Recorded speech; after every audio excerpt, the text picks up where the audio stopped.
Well, Wayne Wiedemann in many ways is a man to be feared, and I'm sure he would be very upset at the performance of Westies thus far this season. It's been a very big disappointment, West Adelaide under Wayne Wiedemann in their first season, and Richmond Oval this afternoon might be the scene of a revival, you never know.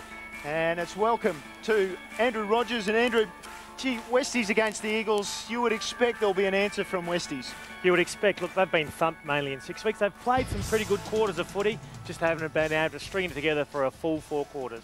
Let's look through the fixtures for the week, and they look like that, with North Adelaide defeating Norwood last night to kick off the round, 27 points that margin. Have the highlights a little later on, our match of the day. Westies against the Eagles, Port playing Glenelg, South versus Central, and we'll have some scores from those games a little later. A quick look through the premiership table, and our interest is in this game in the lower half, with the Eagles and Westies both looking to push up the table. Yep, the Eagles against West Adelaide this afternoon, and over time the Eagles, I guess, have certainly tended to dominate Westies. They have. Generally, the Eagles have been in the top 2 or 3. West Adelaide around 4th, 5th, 6th. So generally their record you would expect to be a little bit better. And so does Westies have their problems, no doubt, with injury as well as form. Well, they certainly do, and they do have a late withdrawal for today's game. Jason Porplesia is out of the side. The Crows medical staff have said no because of a medial ligament strain, which isn't thought to be too bad, so it should only keep him off the park for around about 1 week. Scotty Welsh has been battling shin problems. He's had a stress fracture in his left shin since February. He's back in action, and West Adelaide are just searching for some inspiration to get their season rolling. Yeah, look, certainly morale is a little bit low, but it's probably better than what people are expecting or even thinking. The group is very, very confident in their belief of how to play the game of footy, and the probably disappointing, the frustrating thing from my point of view and the players' point of view is that we haven't been able to do it for long periods of time. Now, goals have sometimes been difficult to come by this season, but Nick Prokopec looking good, and also Scotty Welsh in the red and black today. Yeah, it's a big bonus for us. You know, Prokopic's kicked eight goals in 2 weeks, and having Welshie back, well, obviously, you know, he wants to play well to get back in the Crows. So if he plays well, he's playing some good footy for us, and hopefully he can have a good day today for us. Well, Wayne Wiedemann has his work cut out, but no doubt Scott Welsh at full forward makes a big difference. Just really straightens it up. Prokopec now gets the second best defender. Dragosevic, Hollands, Haynes, as good as any in the competition. It really needs PSNT, Lewis, Care to step up to be competitive today. And so does the Eagles. Well, they're in a slightly better frame of mind and form, no doubt.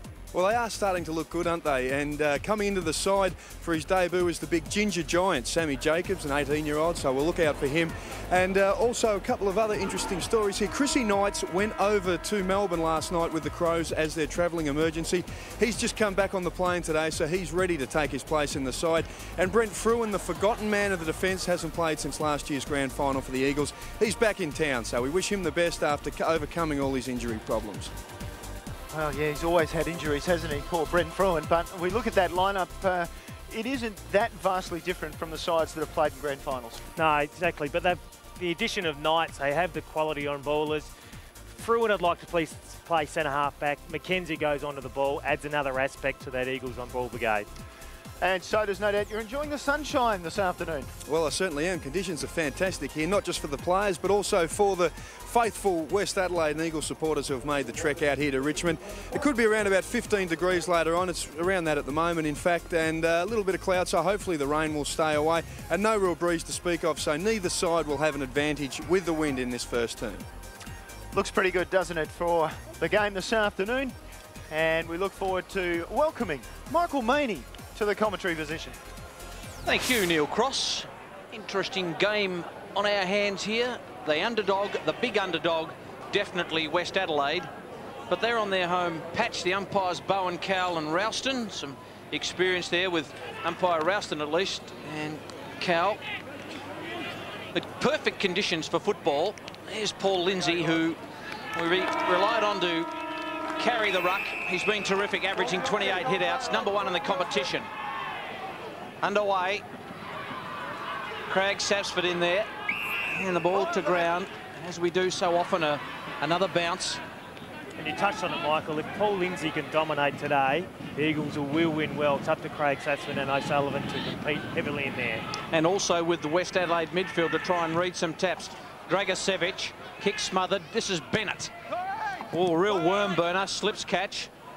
Lewis, who spent a bit of time in the reserves, uses Hollands. Hollands kick mown down by Jared. Falls all right to Bennett. Bit of handiwork around Skipworth. Here comes Lewis. Good kick. And finds Vanderloo. Vanderloo, good way from home. West Adelaide, rank underdogs. Their skipper, Piacenti, goes to half forward. Dragicevic thought he was held without the football. Sikalella just takes him to ground, and a ball up at half forward for West Adelaide inside their 50. You just expect the start of the game to be really important. The Eagles can get on top early, which hasn't been a trait of theirs first quarters. They should really run away with this game comprehensively. Jared kicks to the wing. Good lead up from Inkster. Inkster right in front of the interchange bench and wants to draw the player to Jared, then gets a good shepherd by Jared back to Inkster. So the Eagles go into attack for the first time. Grokey just got it away, but the umpire said you've got to trust the umpire's judgment there.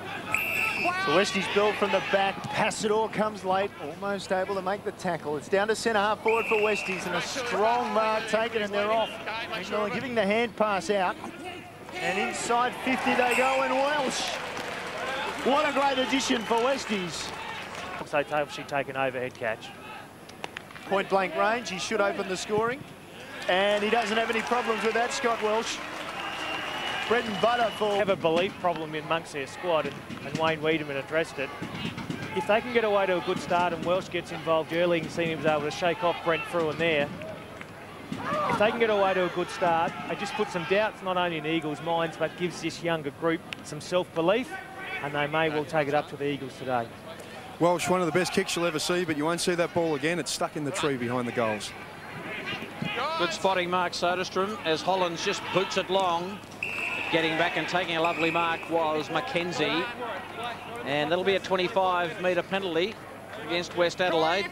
Mark Mackenzie can play forward or back. And that was against Prokopek. Thank you, Neil.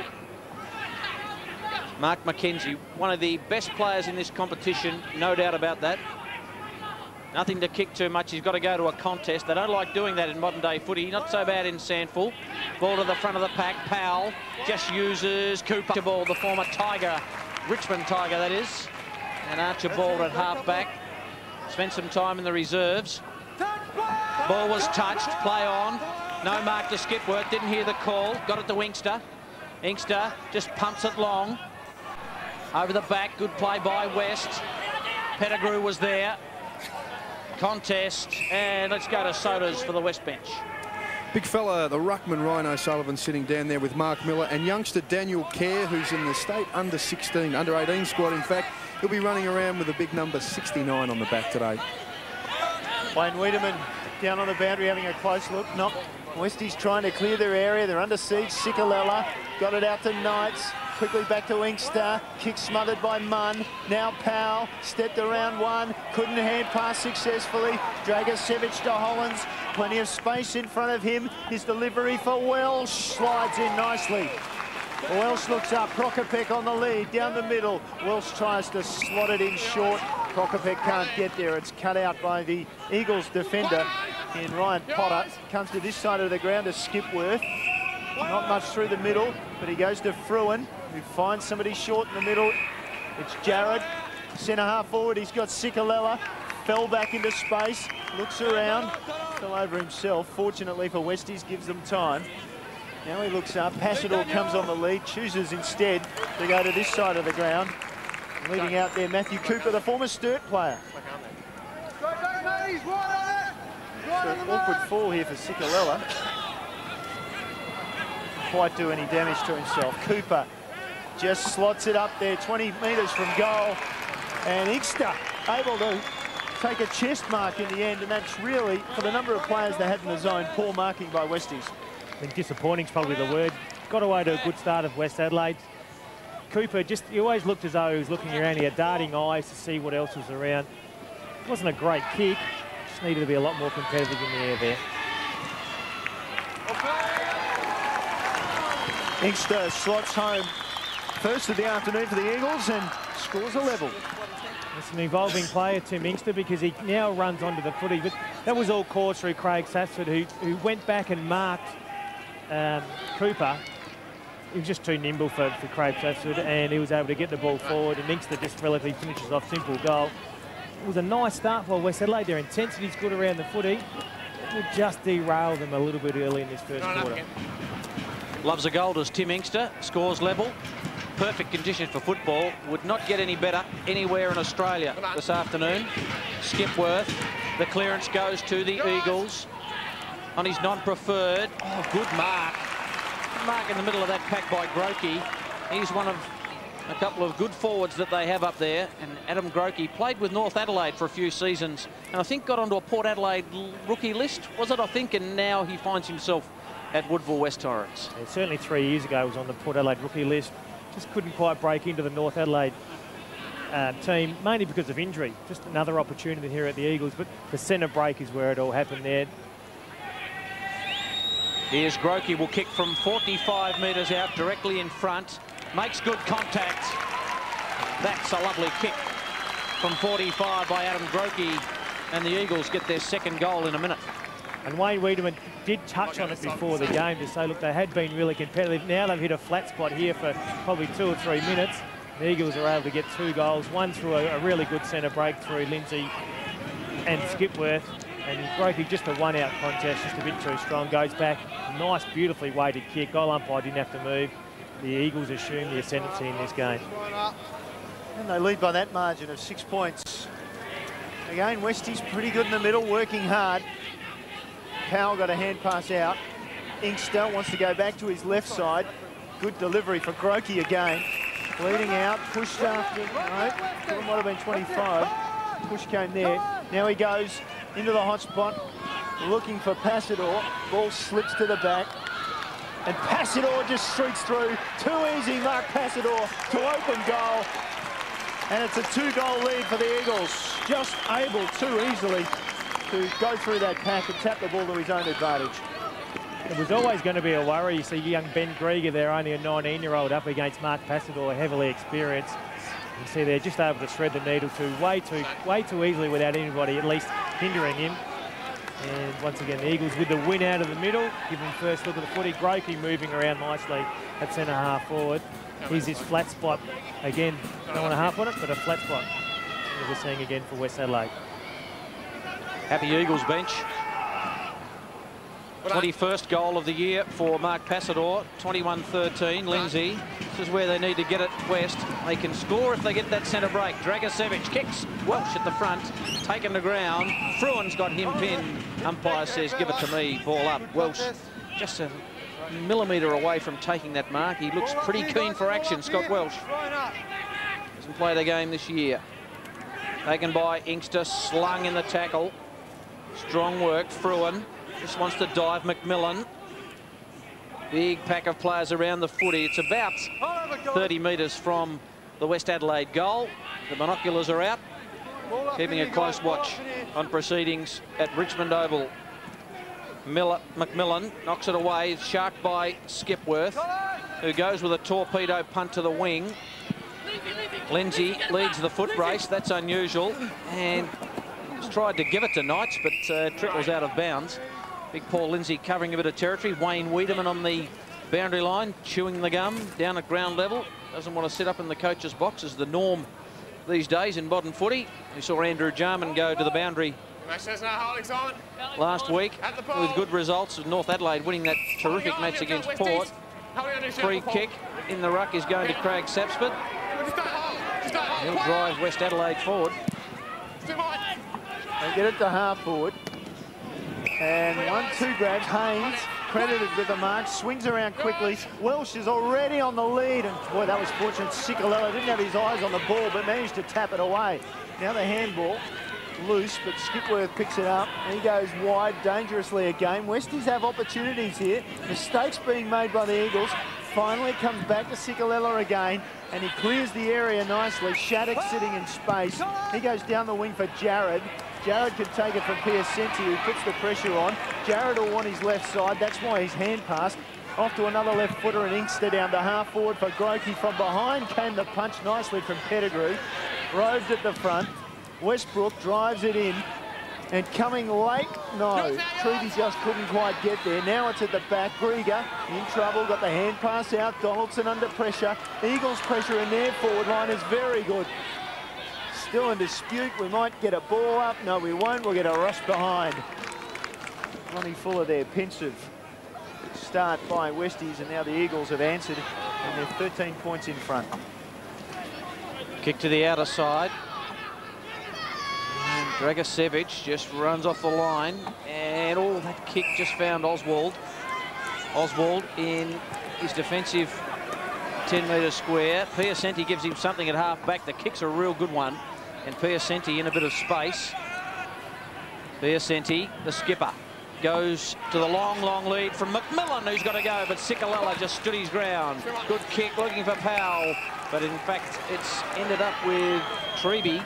Treby, that's a horrible old ugly kick from Treby. We're not normally used to that. Dragicevic's handball's chopped off. It's a bit ugly at the moment. Treby goes without it. Dragicevic got it to Lewis. Lewis's short kick spots up the man Vanderloo at half back for West Adelaide. So Vanderloo kicks down the line, just to a pack situation. Front and square was Hollands, working hard, not taken to ground. Potter was in there. Oswald, the handball out. Hollands has lost his boot. Handball over the top to Craig Sapsford. That's difficult to get your head around. Here goes Vanderloo with a kick, looking for Haynes, who's forced a punch from behind. Good work by Knights. He'll want that left boot, that's for sure. Just gets away, working in his defensive 50. Sikalella, that is a hospital handball and not a good one. Well done, Prokopek and Fruin go to ground, a ball up. Some decision-making here at the moment leaves a little bit to be desired by both sides, but that Piacenti one we saw probably 2 minutes ago where he brought it back in the middle was way too early. Just gave the Eagles too good a look at it. Haynes with the snap off the left foot, minus score. Lee Treby coming off for a spell. Onto the ground, Jason Earl for the Eagles. Mark Soderstrom coming up at quarter time, Norwood and North, and Norwood in that game for a long, long time, but North Adelaide away, able to get away in that last term. This is Shattuck. Just to the long lead of Grokey. Grokey just turns Pettigrew inside out. Good play by Grokey, and he spears the kick. Disappointing. And it's taken by Munn. Munn's kick. Craig Sapsford can't take the mark, but battled on well. Bennett had it knocked away. One for the runners. McKenzie in hard. Shattuck just tripped over. Oswald just fed it out to Piacenti. Piacenti shrugs one tackle, wants to go into the pocket. It's all about Welsh at the moment. Why wouldn't it be? He kicks around the body. It's a good squaring up kick, but Potter, who copped one, in fact it's Fiacci, who copped one on the way through and takes the mark. Deep in his defensive area, chips it short to that man Sikalella, who seems to be everywhere at the moment. Sikalella to half back. Running onto it well was Pedlar. Stab pass. Nicely done, Grokey. Now it comes back for Powell. Inside forward 50, and that's a good mark by Grieger. Beat his man in Passador. Hand passed it off. Awful kick by Archibald. Got it to centre wing. And out there, Earl just struggling. Got around on the left foot, got it into the central corridor. Cooper with the mark. He's on his left foot, so he goes to Sikalella, who hasn't had a player near him for the last 10 minutes. His kick was awful, though. And now they'll get a chance to clear from the back, West Adelaide. And here's where they've struggled. Hamblin finally decides to go long. Shattuck was brave, brought it to the front. McKenzie roved it. Now Sikalella again. Moggy will give us a stat in a minute on how many Sikalella's had. The margin, the Eagles lead it halfway through term 1 at Richmond Oval. 9 possessions for Justin Sikalella, 5 kicks, 4 handballs. 9 possessions in 15 minutes of football. Pretty good going. You would say he's hot. Grieger with the free kick. Dangerous. Shows enough to Sikalella, who would just about be able to pull in anything at the moment, you'd think. West Adelaide get it to the interchange gates. Soda's almost with a touch. No chance of getting near that. Lee Treby just getting ready to come back onto the ground for the Eagles. There he is, the number 5 for Woodville West Torrens. Good player. Lindsay just knocks it down. He'll have a big day today, you get the feeling. Powell got it to Jarrett. Jarrett just kicks it up and under in hope, really. The big fly early was from Hamblin, taken by Pettigrew. Working hard, Donaldson, who kicks to the lead of Vanderloo. He's had a couple of touches on that outer side. Jason Earl, number 8 for Woodville West Torrens, just trying to track him to the boundary line. And there he is, young Vanderloo, Chris Vanderloo. One of the up-and-coming young West Adelaide players that they're trying to build a future for at the moment. He was good, Michael, last week. 27 possessions against Glenelg in that losing game. Mark Soder, some nosy, sandful footy. Already 4 kicks today. Thanks, Ian Mogridge. Here's Chris Knights, who loads up a long kick to a vacant goal square. Getting back, I thought Passador's jumper was tugged. Archibald, that is a sloppy handball, and Hamblin can't get it. But I thought Mark Passador may just have had his jumper tugged a bit there, Andrew Rogers. You watch those very closely, being a defender. Didn't really see too much wrong with that, Michael, being an ex-defender. But look, it was a great kick by Chris Knights. It just turned around Ben Grieger. Gave Passador a really good look at it running in towards goal. Running onto it, Hamblin, the former Central District player. Donaldson has it chopped off by Westbrook. Boundary throw in. 17.5 gone. The Eagles 19, West Adelaide 7. There's Luke Donaldson, one of the vice captains here at the Bloods at Richmond Oval. Another opportunity for the Eagles. Craig Sapsford over the top. Hamblin struggling in there. Big Lindsay just motored through, off to Earl. Earl goes for pull forward again, and Passador couldn't pull it in. He almost did his own roving. Knights did it for him in the end. Ball was touched, so Archibald just thumps it away another 20 metres from goal. In there, Bennett picked it up, was immediately seized upon. Comes to Powell. Was aware he had to get rid of it as well. Piacenti made a good decision, so did Hollands. Now it comes for Pettigrew. He mucked around with it. That set a task for Piacenti. Turned over. Now Lindsay. Lindsay puts it up, and it should be marked easily in defence by Hamblin. Did a lot of work in the gym pre-season. He's a personal trainer, so he knew what he was doing.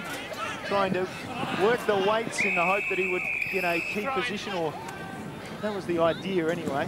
That kick left a lot to be desired. Ball out of bounds on the far side of the ground. Maybe spent too much time in the gym and maybe more on his skills. But yeah, look, that's disappointing. Narrow away then. Vanderloo had plenty of space on the outer side. Just missed kick by Hamblin. So, Sapsford again, doing a good job. Read well by Knights. Doesn't look he's suffering. It looks as though he's suffering from jet lag, having come back from Melbourne just this morning. And Cicolella just sets it up. Passador leads into the space, and he'll get another shot on goal. Just smart play by Cicolella. We know he's a smart player. He's been around, one of the dominant players in the competition for a number of years.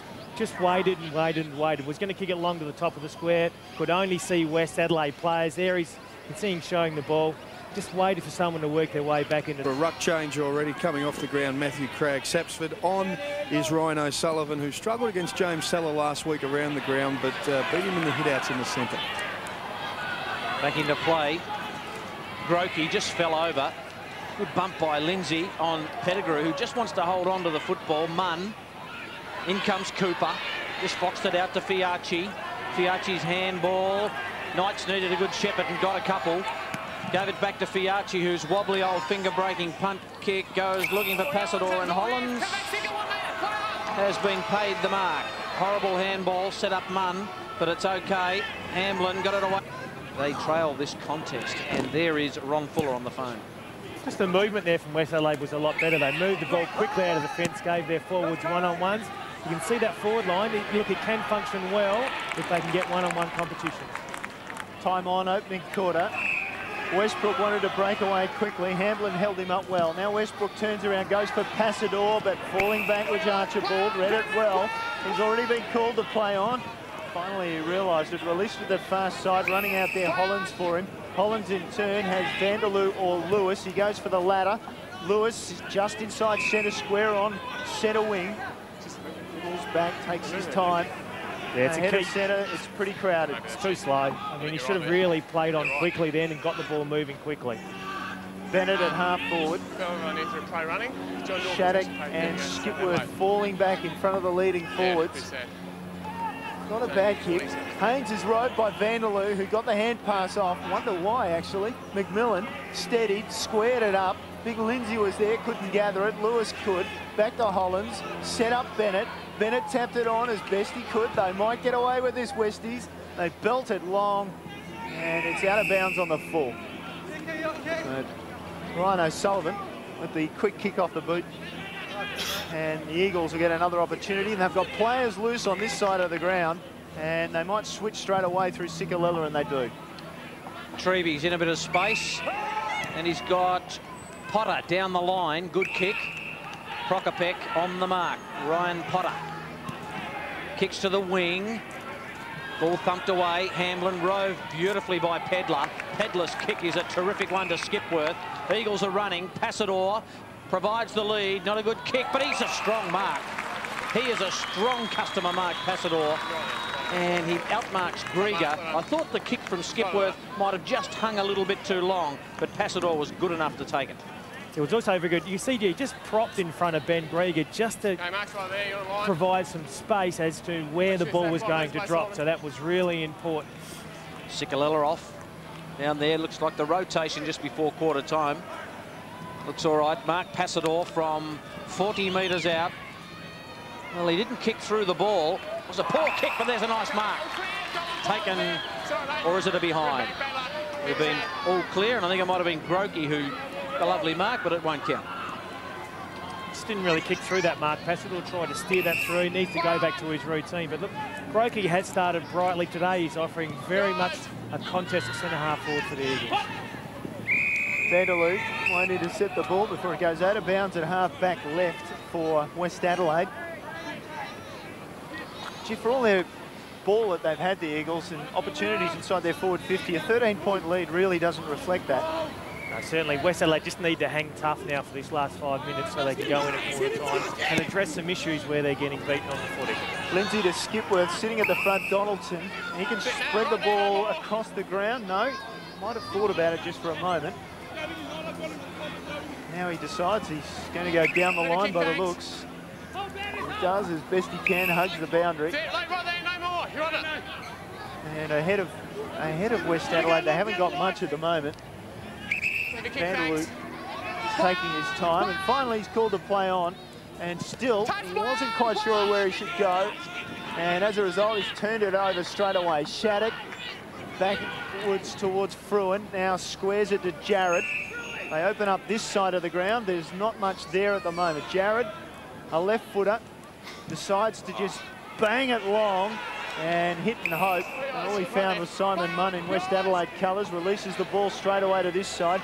Piacenti, flanked by Hollands, goes short. Haynes uses the left leg inside to another left footer in Lewis. Nice pass from Lewis. Now Dragicevic approaching 50, can go all the way. Nice ball movement by Westies. They get it down towards Welsh, who takes a mark on the line. He looks back inside quickly, nothing available, so he takes his time, and he is quite capable, Scott Welsh, on the left side as well as the right. Opts for the left side, hooks it back horribly. Gee, he was set up by a commentator then, wasn't he? And it might come off for Westies. In the end, it falls to McMillan. The snap, and McKenzie right on the line takes the defensive mark for the Eagles. This might be a little bit of touch there down there. Mark, looks like young Jacobs is going to have a crack at it. Yes, the big fella from Ardrossan on the York Peninsula is having his first run in league football. He's in the under-18 state squad. The big redhead. Let's see how he goes. Inkster at half-back for the Eagles. 21 plays 8. Inkster just loads up a long drop punt. And it's quarter time. A pretty lacklustre term in which only went around about 25, nearly 26 minutes. But it's quarter time, and the Eagles 3-3-21 lead the Bloods 1-2-8. And as Neil touched on, the Eagles really controlled the game and had plenty of the footy. They just haven't been able to hurt West Adelaide on the scoreboard. Grieger's done a pretty good job on Passador. Grokey's moving around well at half forward. They just need to tidy up the midfield to West Adelaide just to be more competitive in there. But if the Eagles continue along this line, you can see they're going to slip away with this game. Eagles by 13 points last night. The round underway with Norwood playing at North Adelaide at the Norwood Oval under lights. Brilliant night for football. And this was a very good contest, basically for 3 quarters. Yeah, it was really going to get down to how much pressure Norwood could put onto North Adelaide for the entire night.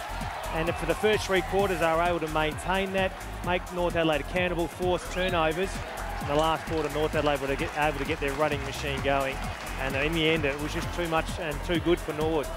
North Adelaide by 8 points at quarter time, Norwood by 8 at half time, and then North Adelaide by 7 at 3/4 time before they went on to win it. That man there in Daniel Motlop had a patch in the 3rd quarter where he kicked 3 goals in 5 minutes to take them from 8 points down or thereabouts to lead at 3/4 time, as I said, by 7 points North Adelaide. And that's a scary thing for the rest of the competition, is that North Adelaide only need 5 minutes to pile on 3 goals, or 10 minutes, they kick 6 goals in 10 minutes. They can blow a game apart, and that's what they're capable of. So they really, if they can hang tough and really rely on those type of spurts, they are well and truly right in this premiership race this year. Stewie Bound just towing that ball through there. 3 goals, 1 for the night. Was a star up forward for Norwood. They have improved this season, there's no doubt about that. Oh, absolutely. It started late last year. We saw them in the last game last year where they defeated North and really dented their final top 3 hopes. They were competitive then, and they've continued on over the summer. And they've been a surprise packet so far, along with Glenelg. We expected them probably to struggle along with the Sturts and the West so far, and they've really taken it to some of the top teams, and they thoroughly deserve where they are on the premiership table. Bailey going in here and kicking long for goal. And the Norwood faithful would have been very happy at that stage of the match. But in the end, overrun by talent, and North Adelaide always, I guess, thought to be a top 3 side this season. And Norwood, well, they've done well to be as good as they are. They have, given the talent available to them, and they're combining well as a side. Trevor Hill's got them working really hard for each other. So I suspect that, look, whether they can maintain that for the full year is going to be critical. 27 points, the final margin at the parade last night in favour of North Adelaide. Interesting to note that 10 goals, 14, very popular under lights at the parade this season. It is the 3rd time the losers have kicked 10 goals, 14 this season at the parade. So that from Ian Mogridge, our statistician, and he's always on the ball. We're going down now to have a listen to the West Adelaide huddle. A little bit better, all right? Boundary throw-ins, all right, if that's the issue. Centre bounce, centre clearances is good. Ball up around the ground's okay. Let's fix that one, all right? Ball movement's quite good, all right? We're into a little bit of a breeze, a bit stronger out there than I thought, okay? Now's a chance to use the ball long and direct, okay? Long and direct.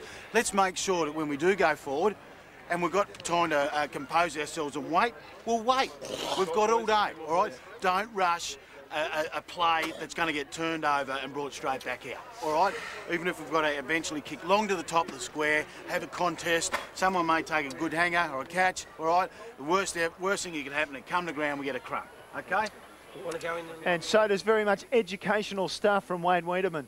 Yeah, it sure is. He's very composed and relaxed too, the big weed. His first point when he came out to the huddle was to have a chat to Michael Pettigrew and said, look, just tighten up on Adam Grokey. Now, Pettigrew back in the side, obviously, from AFL duties. And Grokey's actually looked good, and he started the year off pretty well against his old club, North Adelaide. Had a couple of quiet weeks, but looking quite good today. And you also heard the weed there talk about composure. He wants his players not to rush their disposal of the ball a couple of times. Just the pressure of the Eagles put them into some skill errors. So he's just told them to hold on the ball, have a good look around. And he also mentioned the breeze. Now, certainly in that first term, the breeze did pick up a lot more than it did at the start of the game. West Adelaide will have that at their back this term, and it's probably worth around a couple of goals now. Thanks for that, Starters. We look through the first quarter highlights and start with Scott Welsh. Now, he has spent a good deal of time recovering from stress fractures. Very happy to be back on the park. Only really had a week and a half maybe of full training with the Crows. Spent a lot of time with Charlie Walsh, and I know for a fact he wasn't impressed at spending all that time on the bike, and Charlie Walsh is a pretty big taskmaster. It'd be interesting to see if he's able to play 4 quarters today, whether or not they just try to take him off and at 3/4 time and say, look, you've done your job today, the game's in the balance. I'm sure Wayne Wiedemann will want him to play a full game. Will the Crows allow him to play a full game? So, look, that would be interesting. There's Adam Grokey, who's been instrumental in setting this up early. So, look, he's one of the main people that set it up for the Eagles. Just down to Sodas now on the boundary line.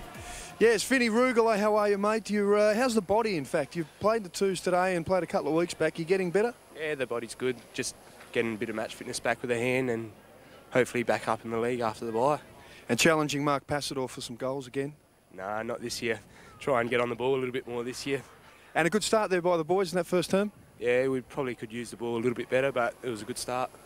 All right, Vinny, good luck with the rehab. We hope to see you back soon. Cheers, Sodas. Thanks. It's been a while since he played. Didn't recognise him to start with. Vinny Rugolo. Richard Corey is our winner this week in rounds this season. Here's the second quarter with the Eagles leading by 13 points. Michael Maney. Thanks, Neil. Wayne Widerman saying long and direct, and in the newspapers during the week, we believe that we can do something in 2006. See if they can do something in the second quarter. Lindsay and Craig Sapsford in the ruck. Craig Sapsford got it down, taken by Sikalella. Uses Knights to Treby. Treby will want that left boot, and he'll do anything to get onto it. And a good kick to another left footer in Jared, who doesn't kick that often on his right.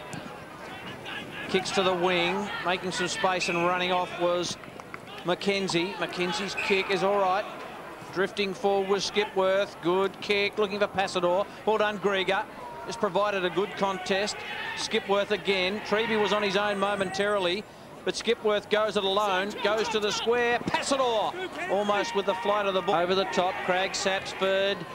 Oh, the handball, none too good. Set Donaldson a huge task. In goes Bennett. And Donaldson back in after it again.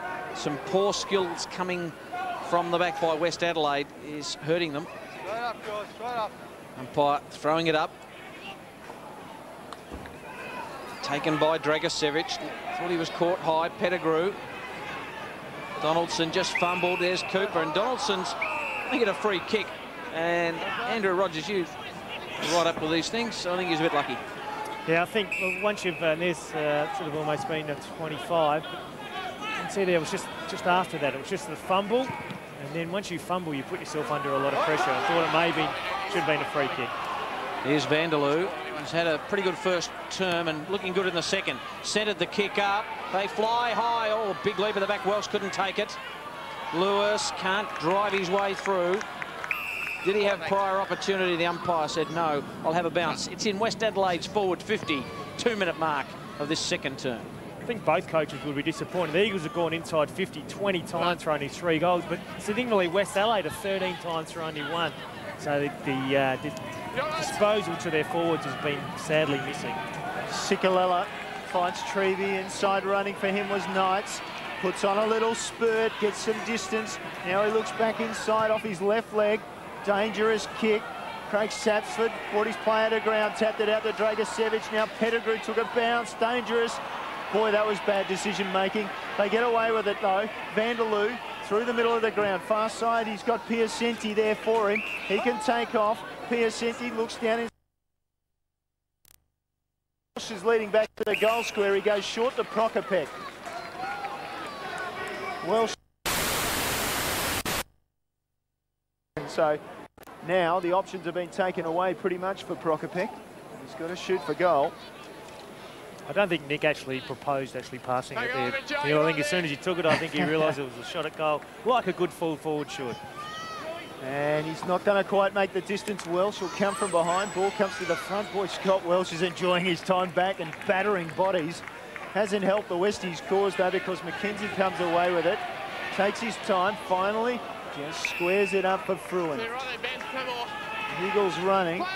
Sikalella had a ball to himself this afternoon. Justin Sikalella drops it in short, and I'm sure he thought Lewis was wearing his colours. Well, it looked that way anyway. Lewis, perfect delivery inside forward 50. So Haynes will run around on his right foot. He's a natural hook foot, and he's just hooked it too far.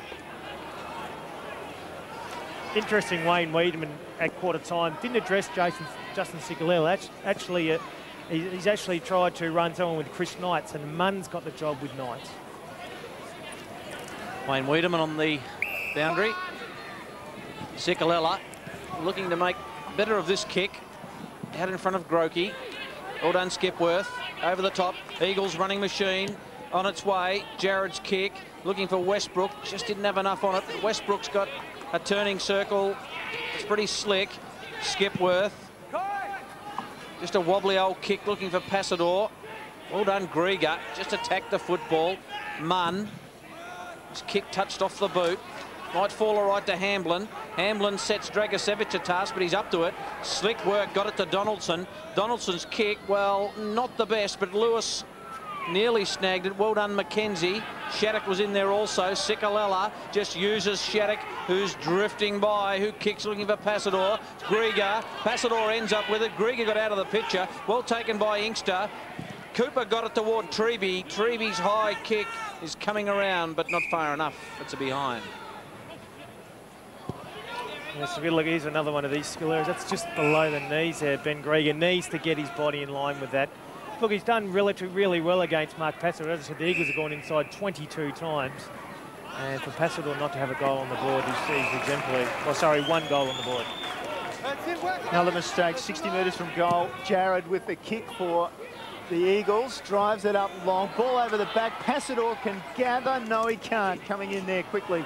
Might have been Hamblin. In fact, it was Archibald who just rushed the minor score for West Adelaide. That man there, Ben Hollands, he's been slow this season to really get back into SANFL footy as we just look at that skill error there. And while we're looking at the replay, you can't catch up with them. There's another one. It's just screaming out for someone to really take control of this game and hit a target, you know, a full forward target or something like that. And here's maybe the first one we've actually seen inside 50. 2 smart players, Inkster and Sikalella. All it's really got to do is Sikalella finish off now. Tucked away in the pocket. Bit of a discussion going on there between Ricky McGowan at the back and Ron Fuller. Rick McGowan played for North Adelaide and Central District with distinction. And Sikalella from 30 metres out. Good shot of this. As he left it narrow, I think he might have done. Just to the right of behind.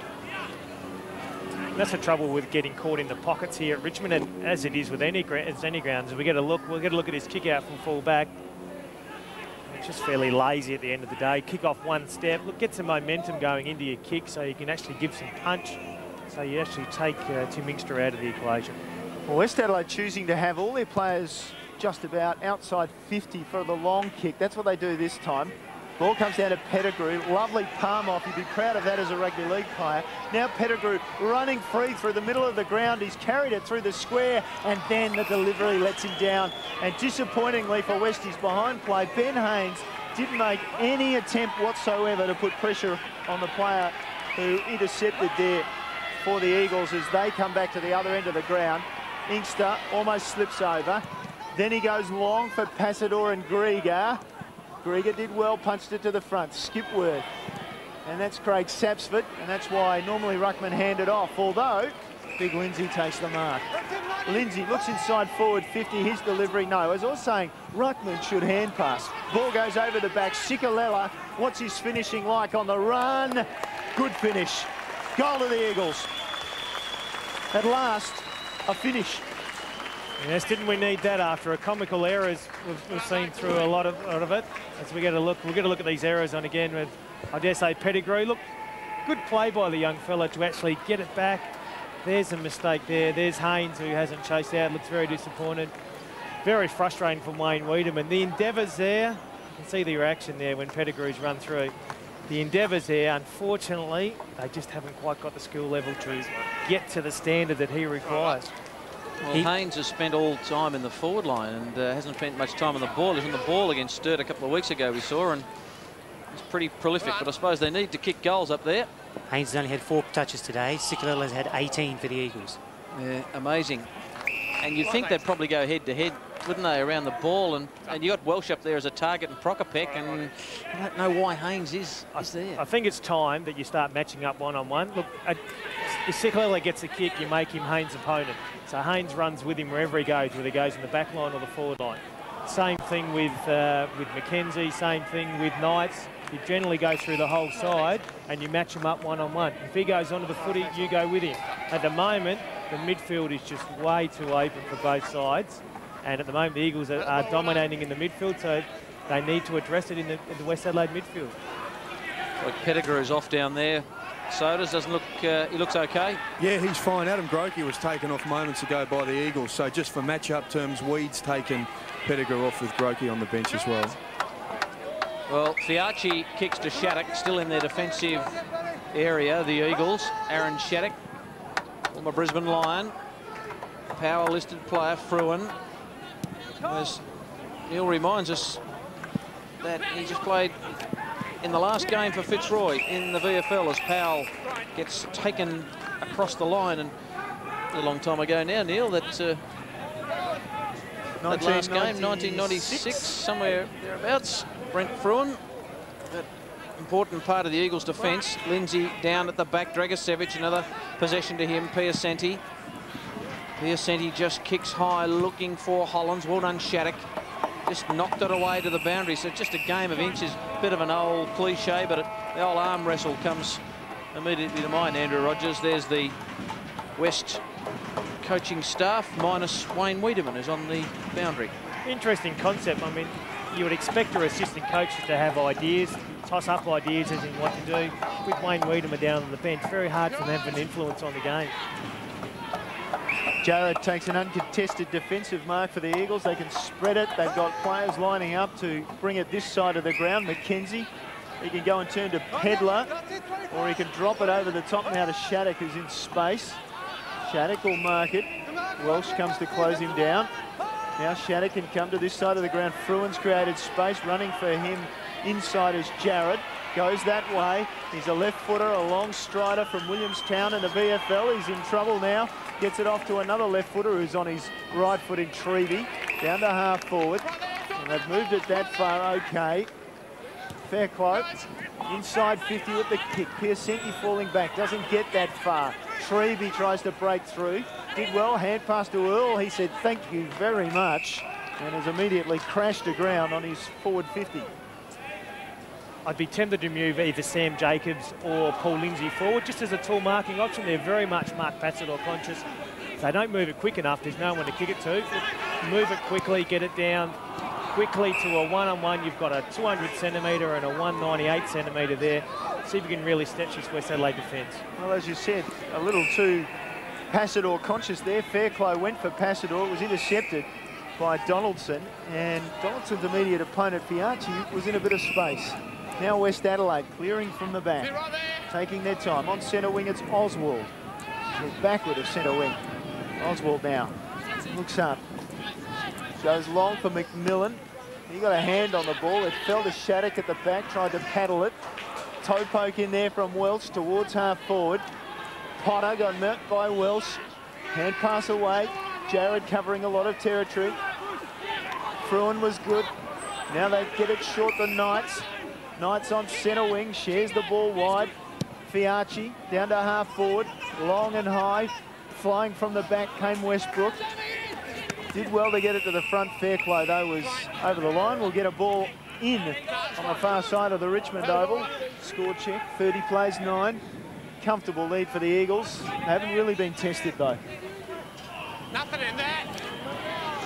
Taken away by Lewis for West Adelaide. Dragicevic. Back to Oswald, who kicks them forward. Prokopek a long way from goal. Hedler doesn't give an inch as a defender, just takes him to the line. Poor disposal by West Adelaide. They just haven't been able to hit targets up forward. I think you can say that on both counts. I think Mark Passador really hasn't been hit lace out once so far, and Nick Prokopek probably once. We've seen him where he had that shot at goal and missed earlier in this quarter. Scotty Welsh has had to fight for every little crumb that he's been delivered up there. Free kick, and the ruck goes to Fruin. It's the Eagles' first free kick for the day. Ian Mogridge, our statistician, loves those sort of things. Haynes is penalised 25 metres, and if you're Wayne Wiedemann, you might be just having a look at the number 7 at the moment and saying, not doing much chasing, and he's dangerous though. He's probably given another gobful. Just for a bit of chat, another 25. He's probably frustrated he can't get on the footy. You can see the game slipping away. Can't get on the footy, so that's what's maybe frustrating and what's caused the 25. Sikalella to Powell. They're queuing up. Passador is the man with the lead over the back. Grieger thumps it away. Opportunity for Earl, who kicks to the pocket and spots a man in Westbrook who'll go back and shoot from 30 metres out, slight angle. And Ben Haynes, I just wonder whether he'll come to the bench. You would expect with team disciplines he probably would do that. Interestingly, a lot of the Eagles' shots, and if we're able to plot these, would have probably come from this pocket. Second game of Sammy Fairclough coming off the bench. Just a short man. He's only 175 centimetres, but he's swapped with 201 centimetres of Jacobs. As Westbrook brings a bit of sanity to the game and kicks a lovely goal, and the Eagles are out by 27. When the Eagles are clean, and there's that Mark Passador conscious again. Jason Earl just clean, used his smarts, got it forward to Westbrook, took an easy mark. When they take their time, and probably at the moment the Eagles have got so much time, they're actually over-finessing the footy too much. And as we speak, we see Paul Lindsay go to full forward. So I'd expect now that will really stretch West Adelaide's defence and give the Eagles some confidence to kick it along to the top of the square and work away from the Mark Passador conscious efforts that they've put in so far in this game. Take note that that player we were talking about in Haynes is now in the centre square for West Adelaide. As the Eagles come away, they go down to centre half forward. Donaldson with the punch.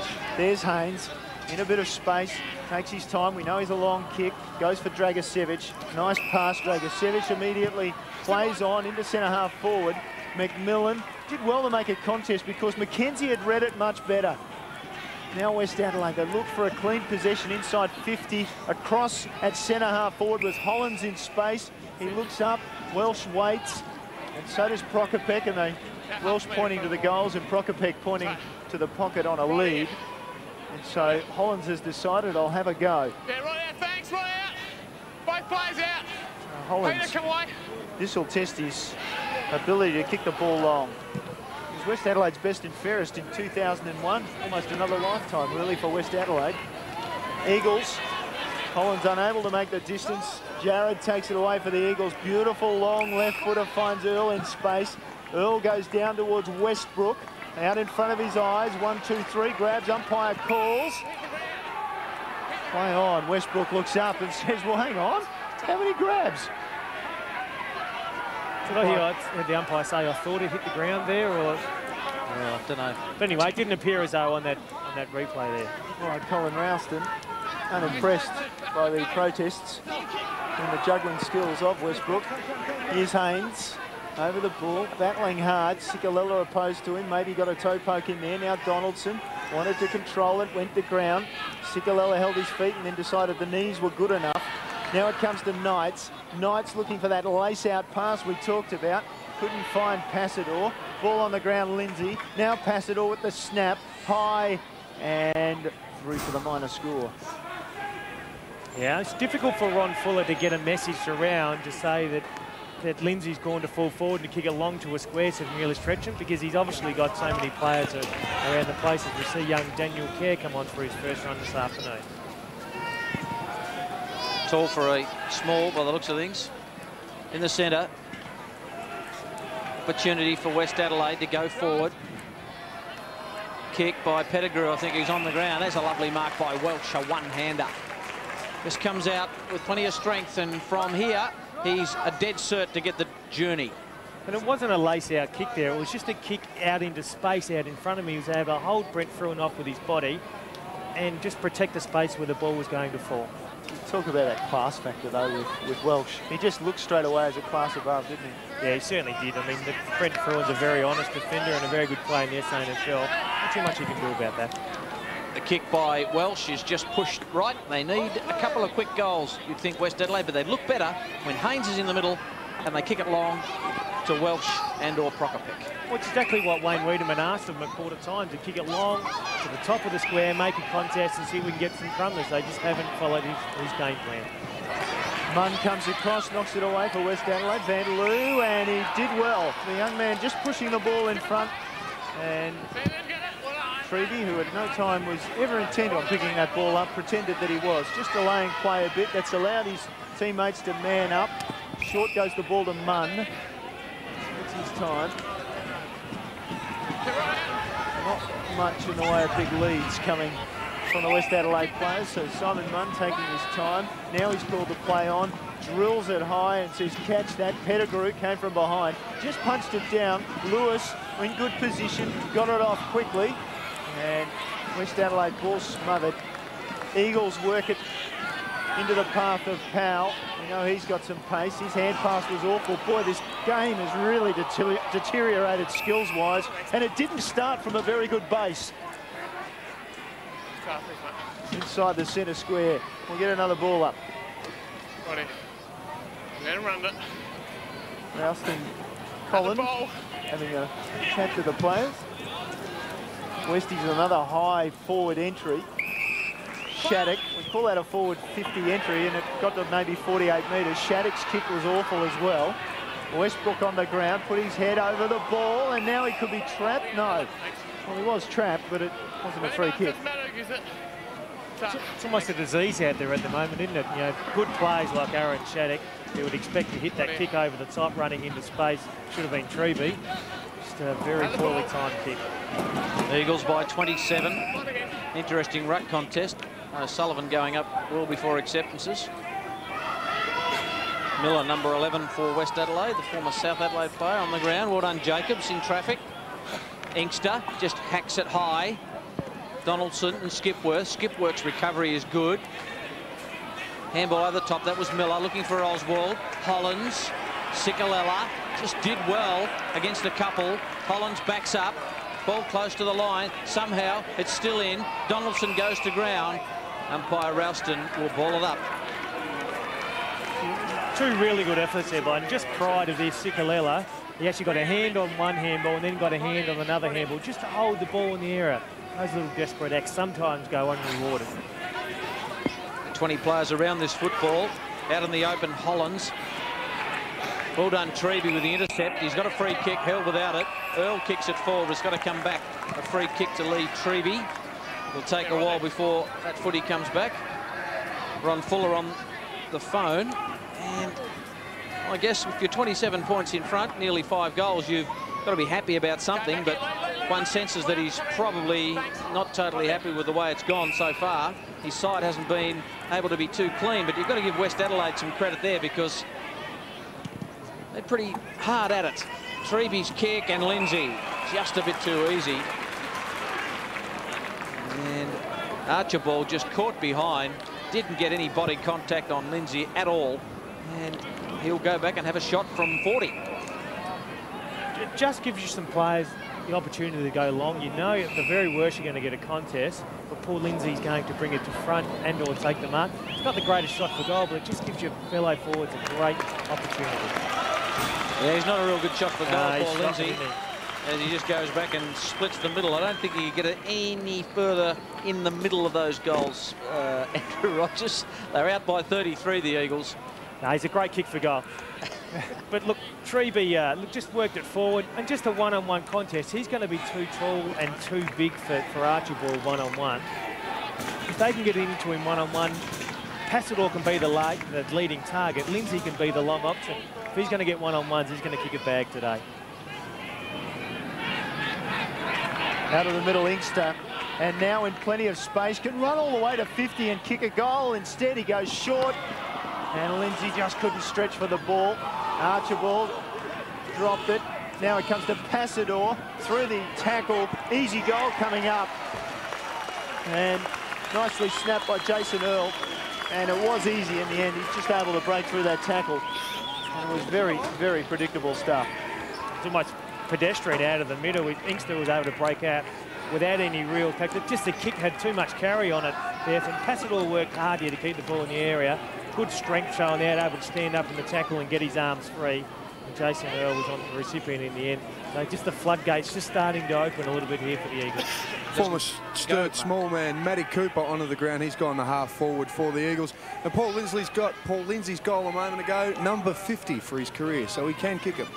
And Jason Earl doesn't kick too many. He's played, this is his 61st game, and he's only his 8th goal. So good work as the Eagles lead by 39 points.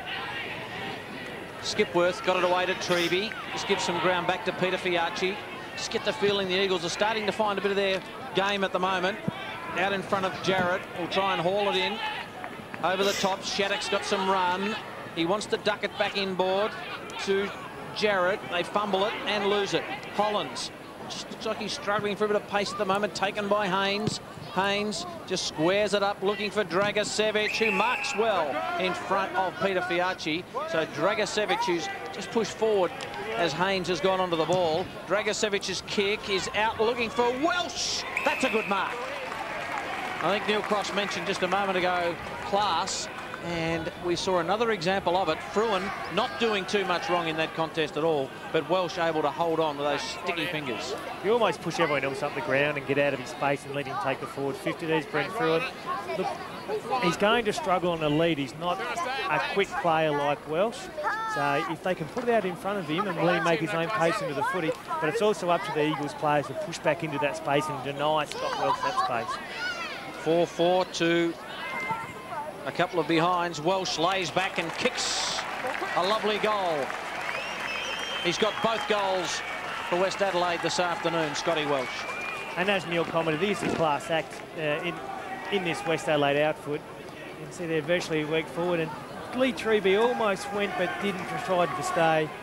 And Welsh once again was able to protect that space where the ball was falling, get his body in between the ball and Brent Fruin. Take a chest mark in the end, but once again, he has been the class act in this West Adelaide outfit so far. He's taken 5 marks and had 7 kicks for the Eagles. Justin Siglela's on 22 possessions, 11 in each quarter. Jeez. On course 40 plus. On course 50 plus, in fact. Ball in the middle again through Knights. They'll go forward, the Eagles, down to half forward. Passador making his way to the ball and got the awkward bounce. Jarrod, now Skipworth. Skipworth looks up, inside 50, goes for Earl. In fact, he went for Westbrook, who came back and rode his own ball, tucked it under his arm and could have been pinched for holding or dropping or whatever you like. No free kick there. Benny Hollins, we see there. Number 8, just really not up with the pace of SA footy, having spent some time back in his hometown, Albury-Wodonga. A couple of seasons away, and he's returned to Westies. As I mentioned, he was there 2001 best and fairest. He just doesn't look to have that nip about him, does he? No, old age, obviously he's been battered many years. Look, good coaching by Ron Fuller also. He has put Mark Passador out to a half-forward flank, taken Ben Grieger away from a more common place where he's used to playing.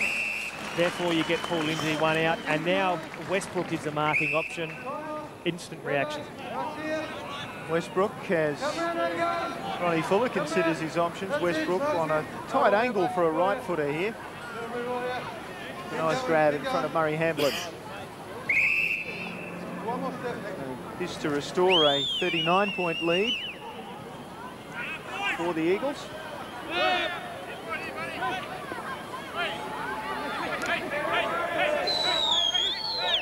And very deliberate and very sure, skilled. Westbrook gets his second of the afternoon. And he is important to the Eagles forward line because he is good overhead, but he also works really hard to hold the ball in the area. And Knights, who once again has been prolific again today and hasn't done his Adelaide throws chances any harm, along with Sikalella, they've been the 2 dominant on-ballers in the game so far. Just hacks it forward.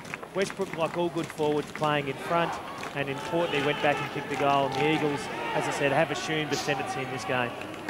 Beautiful picture of that one floating through. 8-7, plays 2-4. It's half-time at Richmond Oval. Quarter going 27. I think the first just went close to 26. So half-time, Eagles 8-7-55, West Adelaide 2-4-16.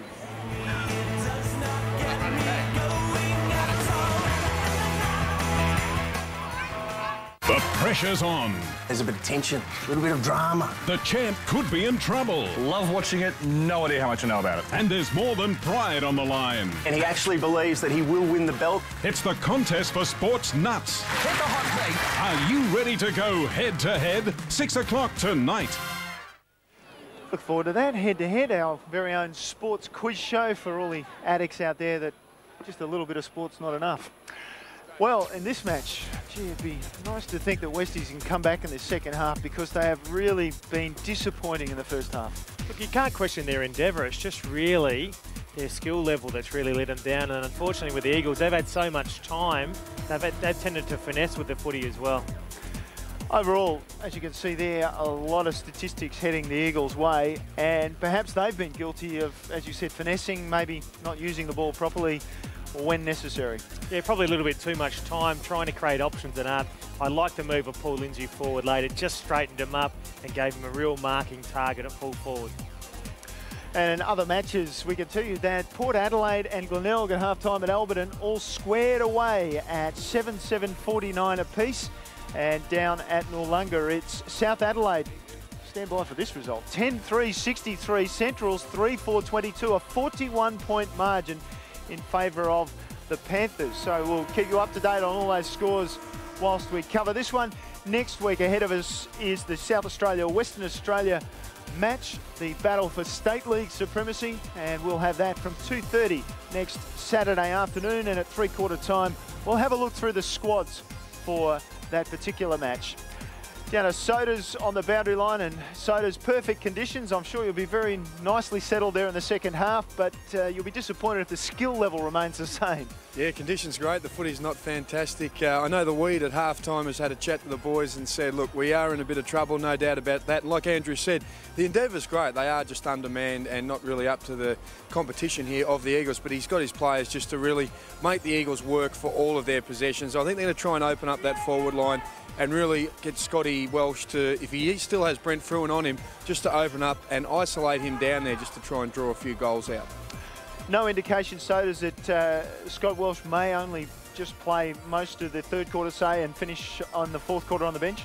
Well, certainly not that we've heard from. I think pretty much they'd want to give him as much time as possible. Adelaide certainly would, because it looks like it's going to be a game where, well, the Westies don't seem to be anywhere near the mark at the moment, so it might be a good chance for Welsh to get around, get some football under his belt. As we said, he's 3 months he's missed with that shin splints in his shin, of course. So let's hope he runs around, gets a bit of fitness back, and gets back into the Adelaide Crows soon enough.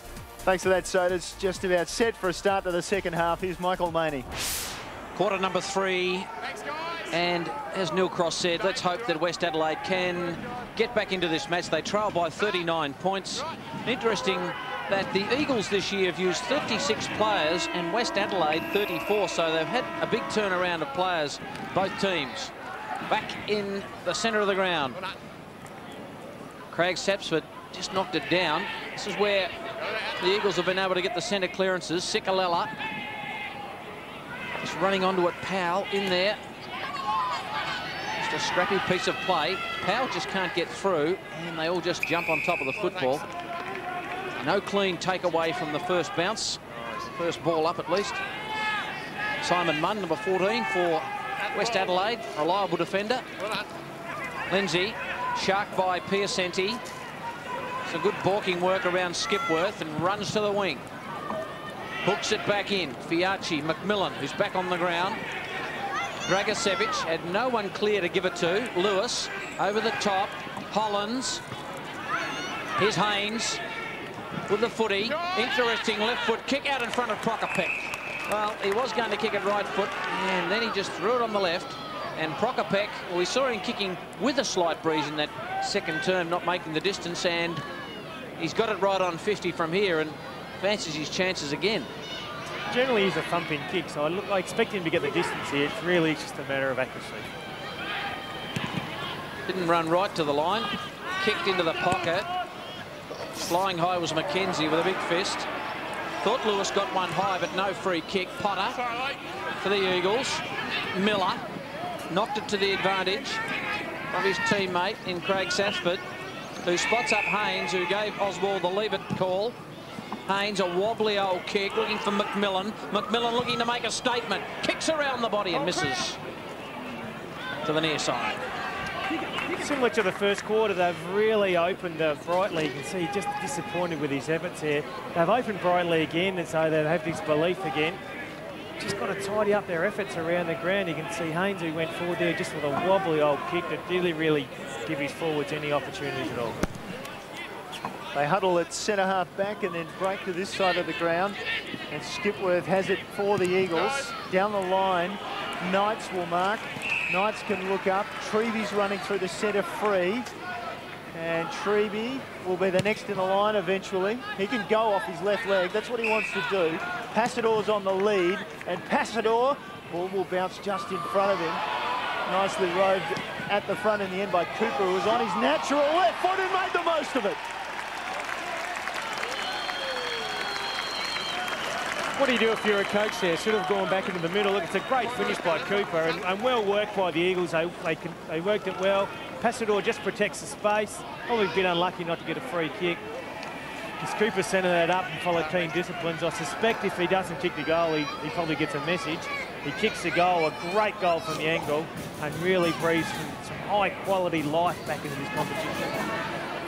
Magnificent running goal by the former double blue, Matthew Cooper, who's crossed across to Woodville West Torrens this year. 44 points the difference, the highest margin in the game so far.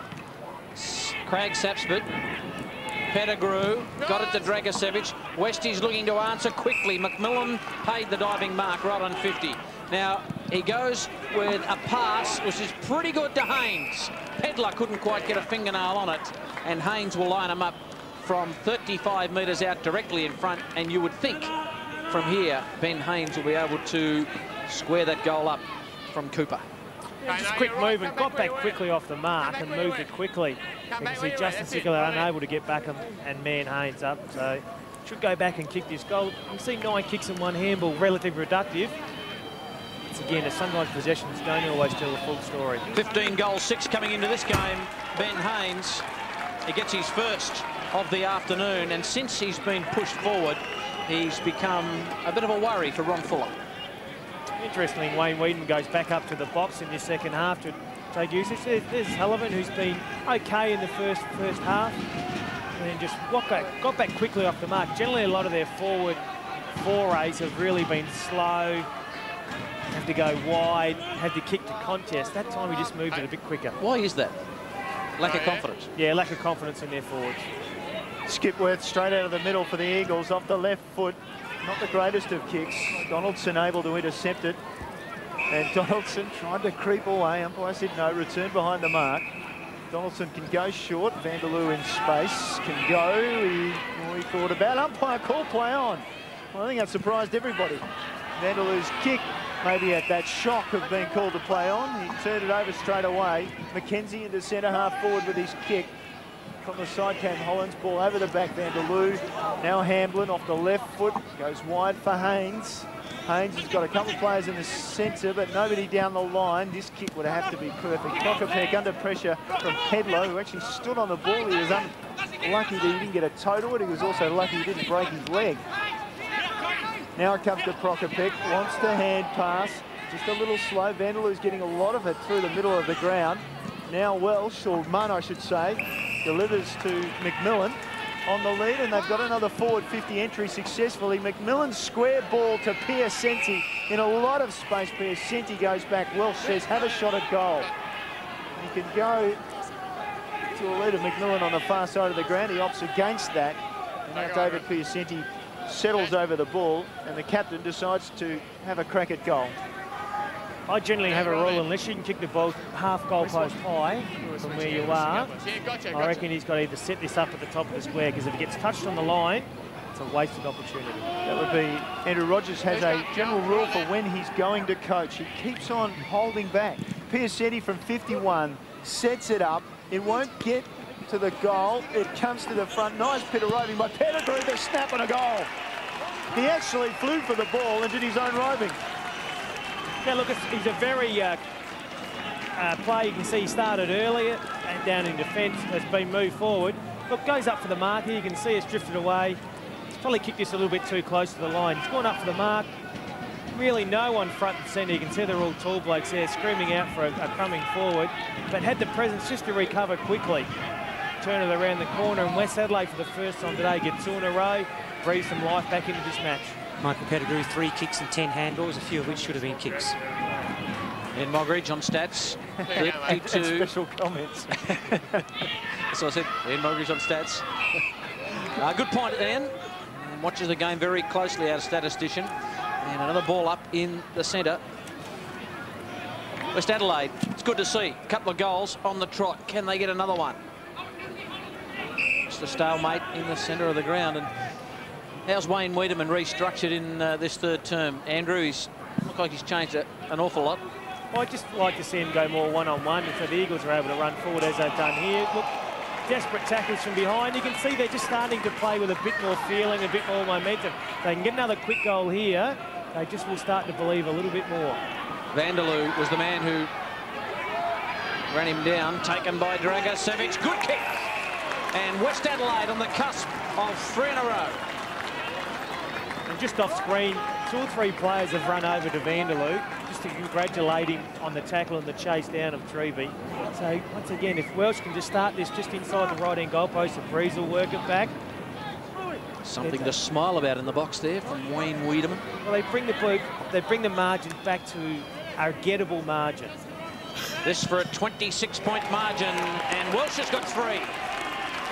Never looked like missing. He's one of the best shots at goal in the country, Scotty Welsh.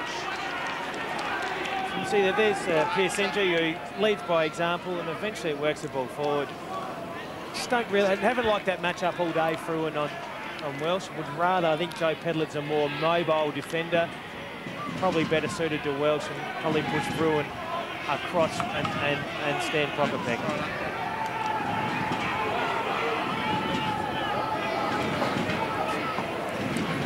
Ball back in the middle, and could have been a high tackle there. Western Adelaide going forward again, long and high. McKenzie could have been held. Pettigrew was doing the holding. Welsh smothers the ball. Enthusiasm for West Adelaide has lifted markedly. Piacenti goes to the pocket, and it'll be taken. Yes, it was. It was a mark in the end. And behind play, Jared looked like he's in a bit of trouble there. Or maybe not. It looked like he was holding his knee or possibly ankle. Now, Holland's a 2-grab mark just inside the boundary line. We've seen in state games where just quietly he's been best on ground twice. He can kick goals from this sort of angle. Coming in for his 14th possession, only Piacenti and Dragosevic have had more for West. Umpires allowing him to take his time. And finally, Holland sets it up, and it stays very right. And he looks as if to say, well, it wasn't supposed to do that. I think he was allowing for a bit of breeze. It was almost an impossible kick there with the breeze taking it away from the goals. But once again, the Eagles turnover.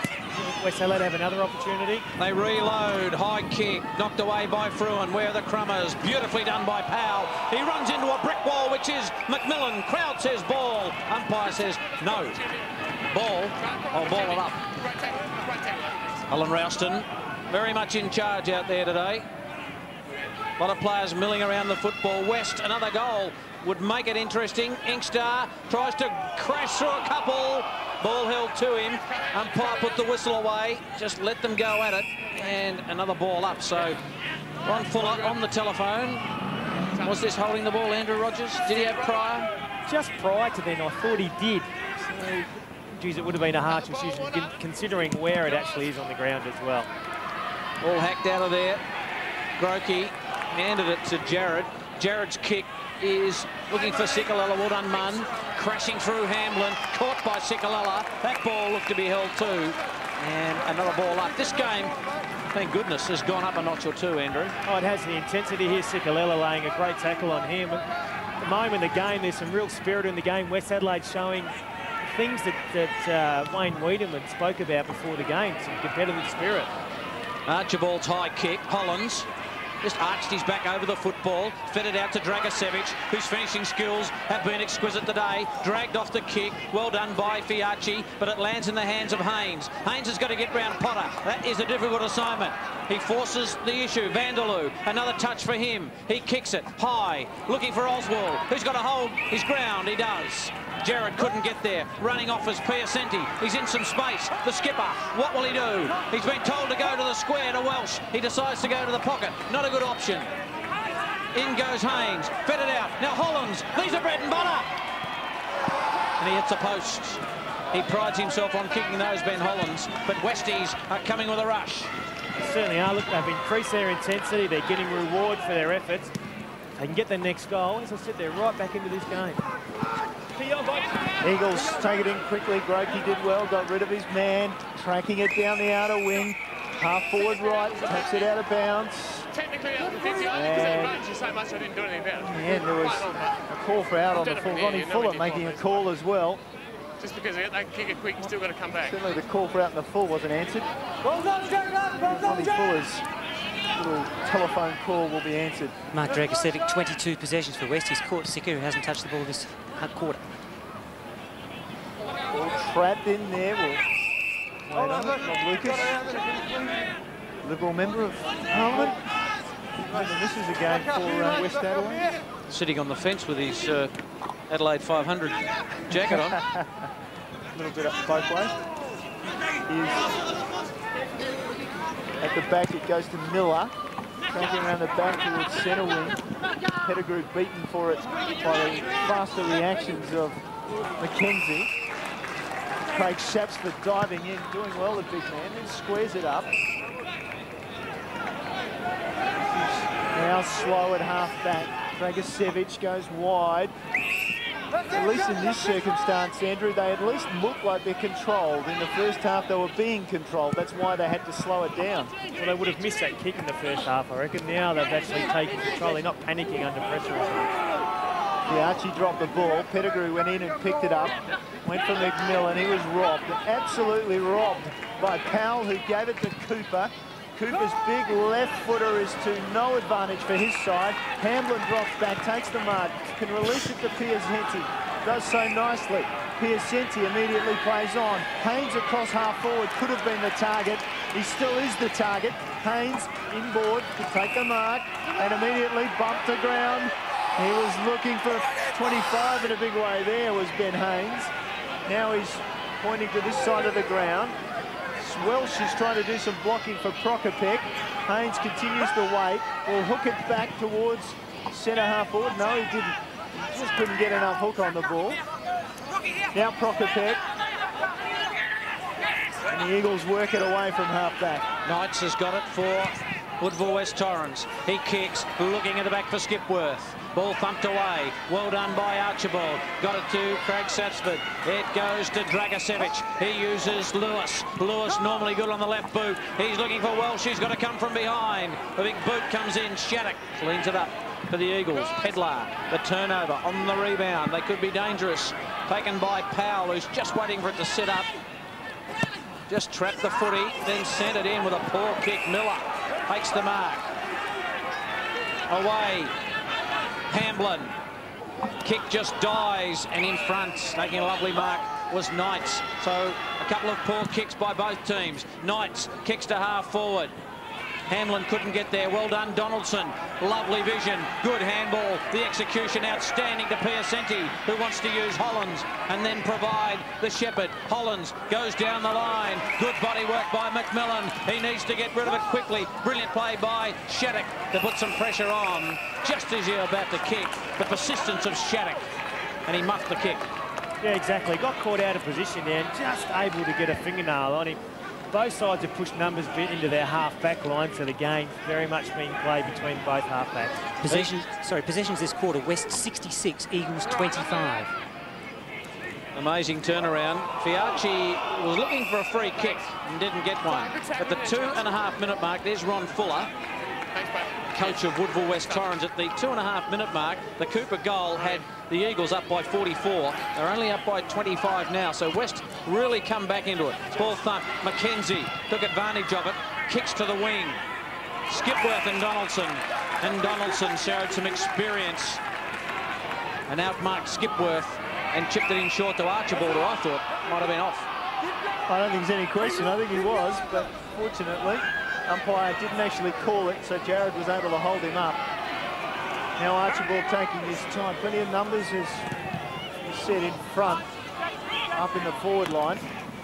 And Eagles and Westies both dropping numbers behind the ball at the moment. And it's trapped inside the forward 50 for Westies. Prokopek eventually surrendering the ball. Wayne Weedham perhaps liking more of this than what direct coaching opponent in Ron Fuller does. Still the ball trapped in there. Is that holding? Cooper trying hard. Umpire says, wait on it. Bounce it up. He was pointing the finger there. I wondered what was going on. That rule's been relaxed, I'm sure. Oh, it has. Certainly in SANFL football. Ball thrown up. Craig Sapsford got it over. Hollands was brilliant. Got off the hand pass nicely and then almost able to thread the eye of the needle with Oswald. In fact, he did. Well, I thought that had such a curve on it. The reaction wasn't there. Yeah, but he'll take the goal. It certainly started right outside the right-hand goalpost. Look, the Eagles have just got ahead of themselves here. You can see there's no one on defensive side there.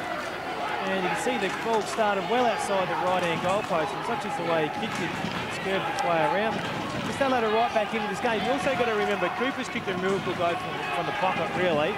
The Eagles are kicking whatever breeze there is.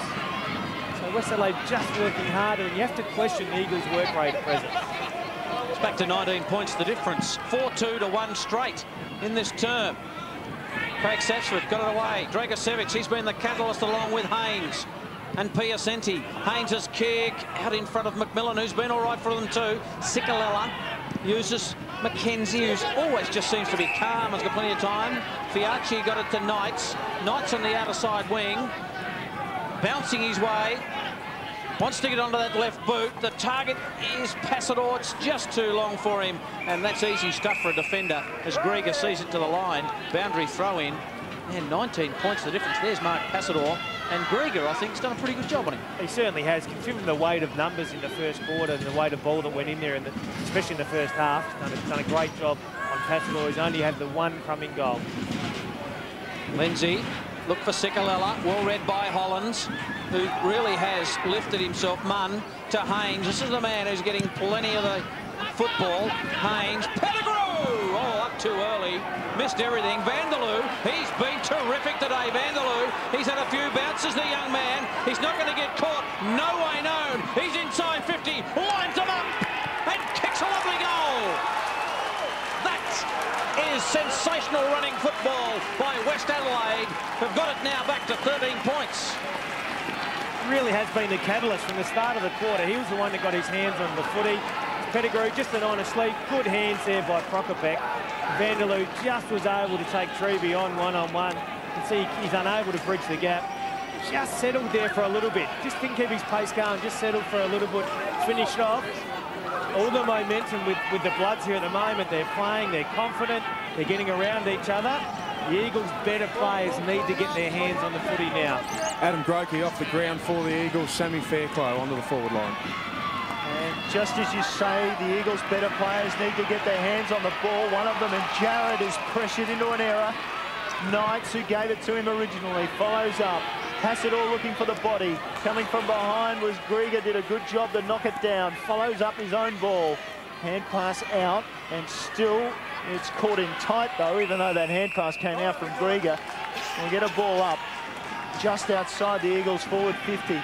Boys, there's some hope for Westies now. You can see how they've lifted. Ben Haynes, 11 possessions this quarter after just 7 in the first half. Inkster, boot to ball, crucial ball. Great mark taken by Westbrook. 25 metres from goal, was under an extreme amount of pressure there from Hamblin, and just able to pull it down. I spoke about your better players standing up. Lindsay wins the tap, gets it forward to Inkster. He centres it from the pocket, and Westbrook, as I said, he's a hard matchup. He does play tall, he is good overhead, generally finishes well. Westbrook with already 2 to his name this afternoon as we get a very good angle on this one. Oh, it goes right. Question of when it went over the post, and it went over the post before it crossed the line. So the minor score, bad miss. Eagles feel the pressure. Certainly do. Would have just relieved the pressure, would have just given it, but would have also stopped the momentum of West Adelaide. I'll continue on with this now. We've just ended time on. I need to pinch another goal here, West Adelaide. Munn's kick's pretty good to the skipper at half-back, Piacenti. Like to see his stats. Piacenti's had plenty of the ball there. This is his 21st possession. He's had 8 of them this quarter, and he's taken 10 marks for the day. Well, he's owned this side of the ground, that's for sure. Piacenti kicks to a contest. Knights has got to get involved, and does. Can't mark it. Stalemate, ball up. 22 minutes gone. Michael, you could tell by that kick from Piacenti there that did hold up in the breeze, so it is quite strong at the moment. West Adelaide will have that in the final term. Well, they kicked 5-2. Amazing. Oswald, Piacenti again. Another kick. Hollands gets involved, so too Powell. And a free kick, oh, soft one, over the shoulder, goes to Peter Fiacci, just in the general run of play. Hollands on the mark, he's lifted. So too have all his teammates. The Fiacci kick is marked by Grieger, who really has done a terrific job on Passador. Front, back, at ground level. He's been all right, the kid. From half-back, West Adelaide trail this contest by 14 points, but had the better of this quarter, that's for sure. Pettigrew. Well done, McKenzie. clean, clinical, and knocks it out of play. Boundary throw-in. Just get a feeling that West crowd have lifted also. Ron Fuller, a little bit more pensive about things at the moment. Boundary throw-in. Lindsay got to the front. I think Craig Sapsford might have got it. Well done, Dragicevic. Got it away to Haynes, who loves kicking on the left boot. Now Hollands has got to go along with Potter, but that's a lovely mark. Taken by Treby. Treby back to his feet quickly.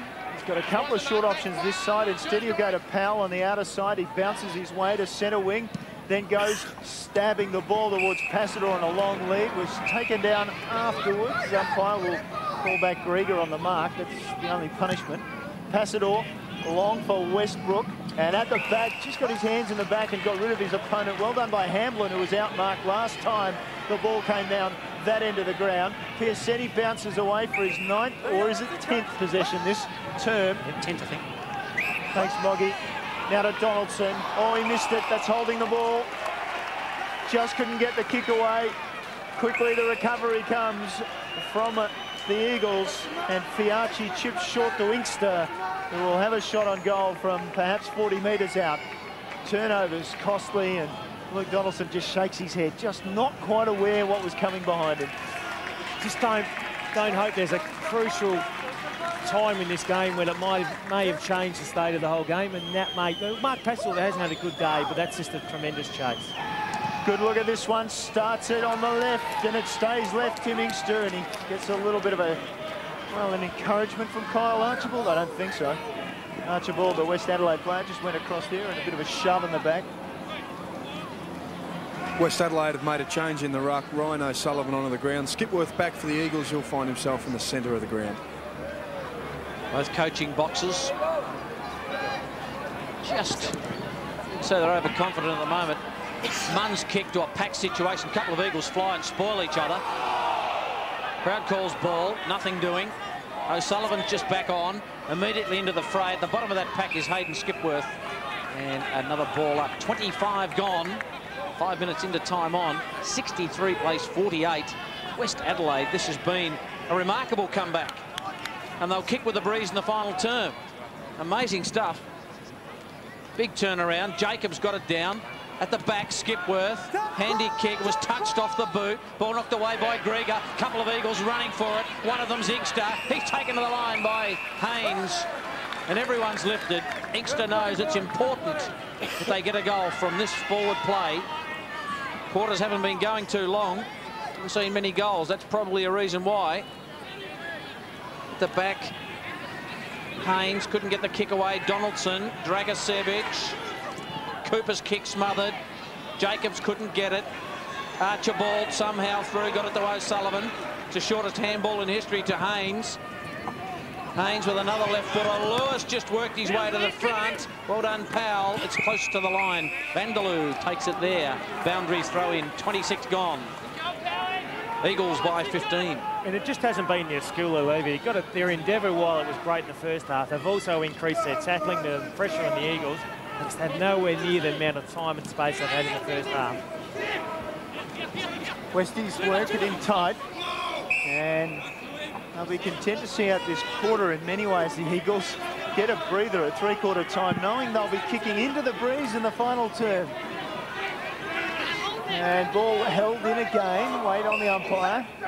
We can eventually come across and ball it up. As you said, Michael, that rule has changed, hasn't it? Because there was no real attempt to knock that ball out, and I think Vanderloo might have actually dived in there. And the ball trapped in again. This is really a struggle for inches. The umpire spotted a free kick. Somewhere there was a high tackle, or maybe in the back. In any case, it will go to Sikalella, being gifted a free kick on top of all the other ones he's earned for himself. Chips it in short, misses his target. Lewis sticks out a hand and the ball sticks. Westies, they have the game going their way. The ball wide, long, Fruin at the front, punch to the front. Sikalella releases the hand pass looking for Powell, gets a bad bounce, gets a hand to it and finally controls it. Out to Fruin, slick to Sikalella, inside forward 50 for Inkster, who just read it better. He can kick a goal. No, he can't. He can spray it for a minor score. It's clever play by Inkster because Haynes had pushed back into space in front of Passador, who was going to lead out. just didn't need to panic here and needed to kick it below the actual smother. You can see a smother if he kicked it high. Just changed his kicking action. If he kicks it low and under the smother, he dribbles through.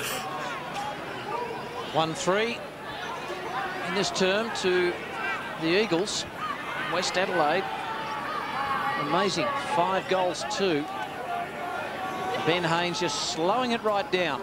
A bit of a huddle at centre half, back off camera, and there they are, all just huddling. Haynes this quarter's had 11 kicks and 3 handballs. Well, he's worked pretty hard. He didn't do much in the first half of the game because he was sitting up forward. They'll have plenty of run for the second half. He's got it again from Hollands. The kick is ill-directed and Passador stands underneath it and takes it. O'Sullivan provides a holding tactic. Passador kicks. Ball thumped away by Munn. Well done, Skipworth. Good high jump, vertical leap. It'll be balled up. 29 minutes gone in this third term. What a quarter. Wayne Wiedemann says, I'm off down, ready for my 3/4 time address. The Weed has got to be happy with what he's seen in this third term. Cooper just paddling the ball in front of himself. Good play by Cooper. Just diving forward was Fairclough. Another ball up. There's Wiedemann. Spent the first half down there, so he's familiar with that territory.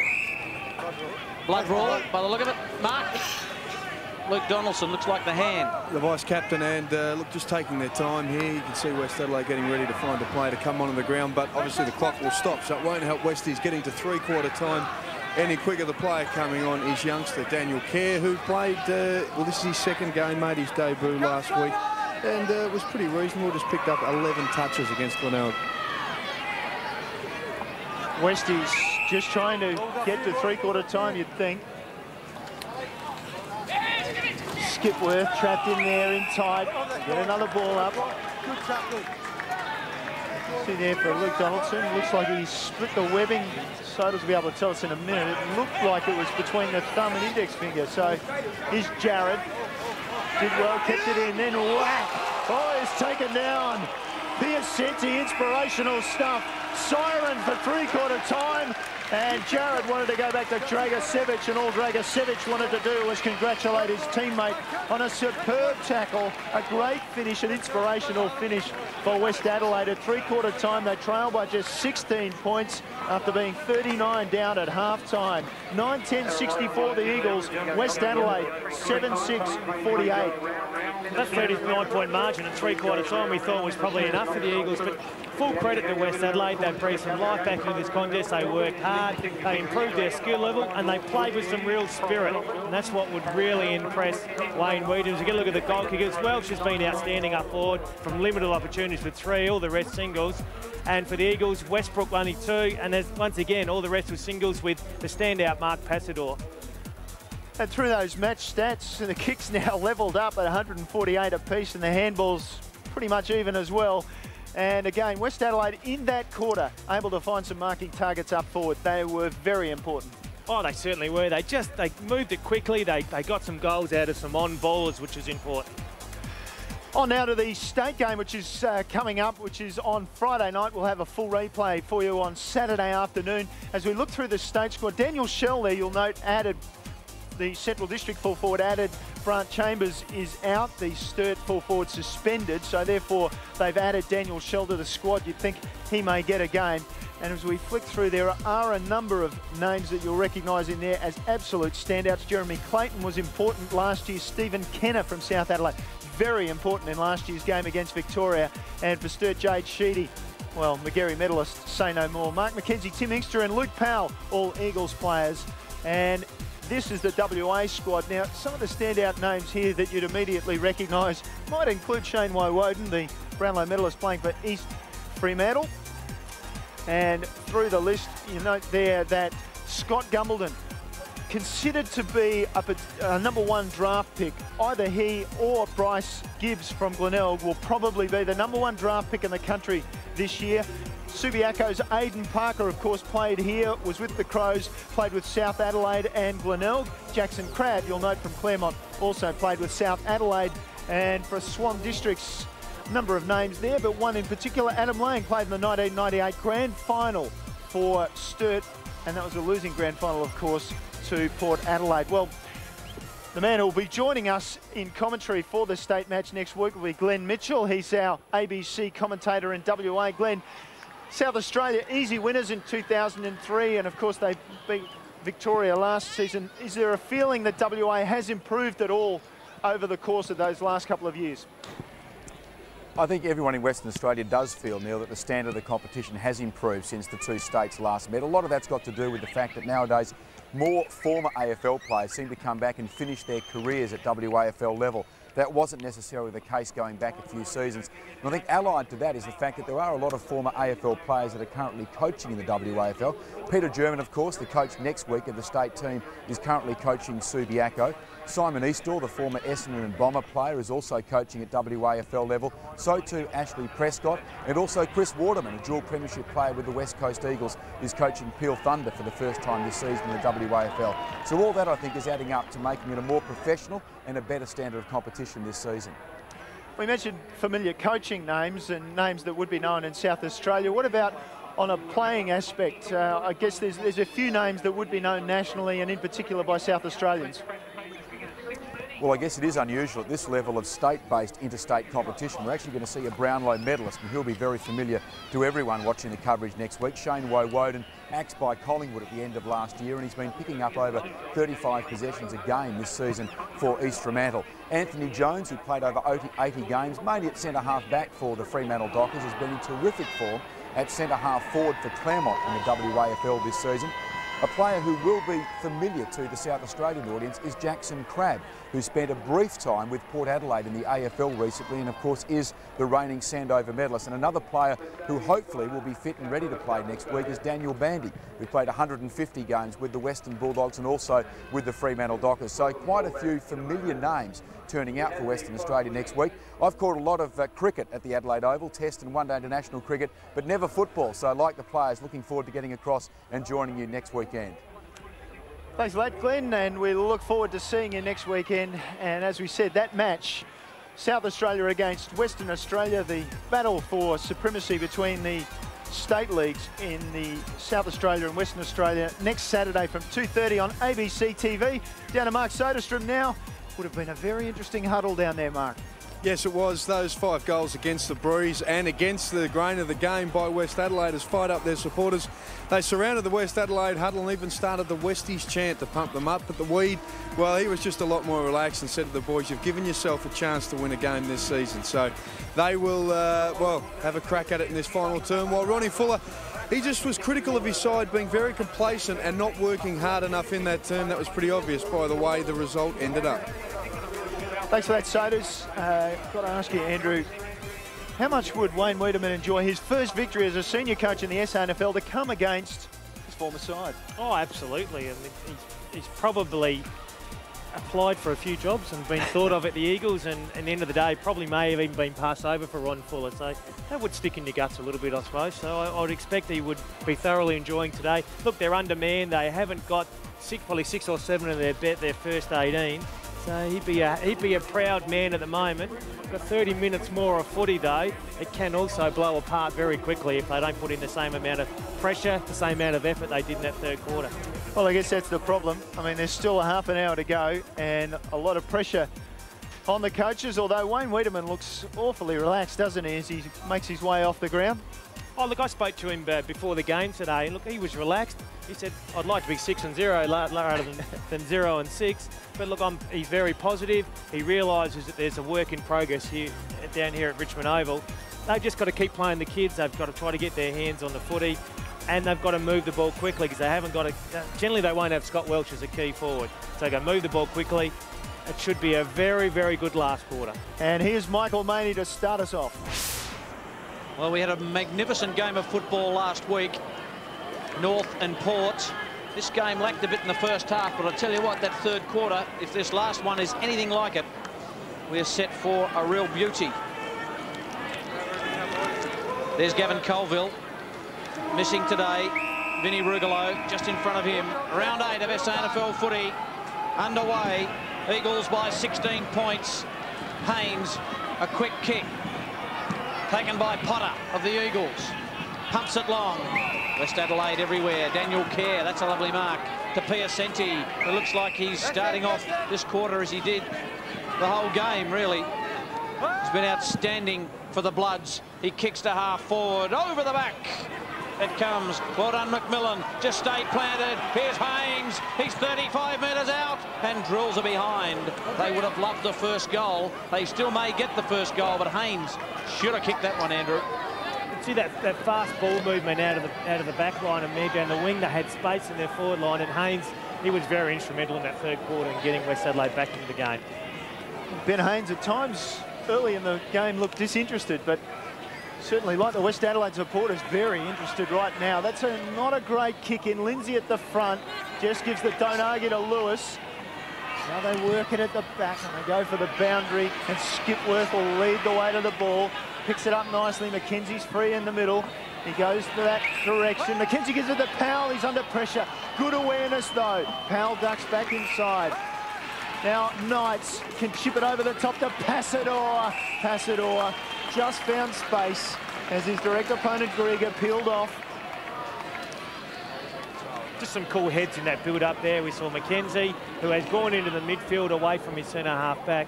But McKenzie, Knights, Skipworth, all experienced who have played some AFL footy, just controlled the game at their tempo there, just made some sound decisions. Passador, get a good angle on this. It won't go far enough left to miss, that's for sure. Mark Passador knows how to kick a goal. Doesn't that hurt Ben Haynes when he misses one at the other end and the Eagles get one back within a minute? But they just controlled the footy there, and there was a good work by Powell. Westbrook just presented himself, an instinctive give just in front, and eventually Passador is unable to get away from space all day. Grieger was drawn to another Eagles opponent, goes back and just squeezes it through. You can see his joy there. They eke out this margin. West Adelaide still kicking with this breeze. They're very much in this game. Amazing 12 goals kicked to right of screen against the breeze out of 17 kicked for the match. Here goes Powell, who kicks forward. Here's an opportunity for Westbrook, who uses Sikalala, who he ran into all sorts of trouble. Uses Skipworth. Skipworth's kick out in front. Inkster dives and takes the mark. Here come the Eagles. They were challenged in the third term. They may be hitting back pretty hard. Tim Inkster. And I touched on it in the third quarter. The Eagles' better players need to get their hands on the footy. We saw Sikalala, we saw Skipworth, and now we see Inkster with the footy. They're the blokes who control the tempo of the Eagles. Inkster from 45 gives it plenty and hits the post. A couple of posters this afternoon. Inkster's kicking has been a bit off target today. 1 goal, 3. And full credit there to Hayden Skipworth for the weighting of the kick. Didn't drill it at Tim Inkster, just put it out in front of him, let him make his own pace into the footy. Piacenti, who made that side of the ground his own this afternoon, and this side of the ground in the last quarter. Here's Dragicevic down to centre half forward. McMillan got rid of his man, just couldn't find the ball. Welsh was taken to ground. Well, it looked like he was held.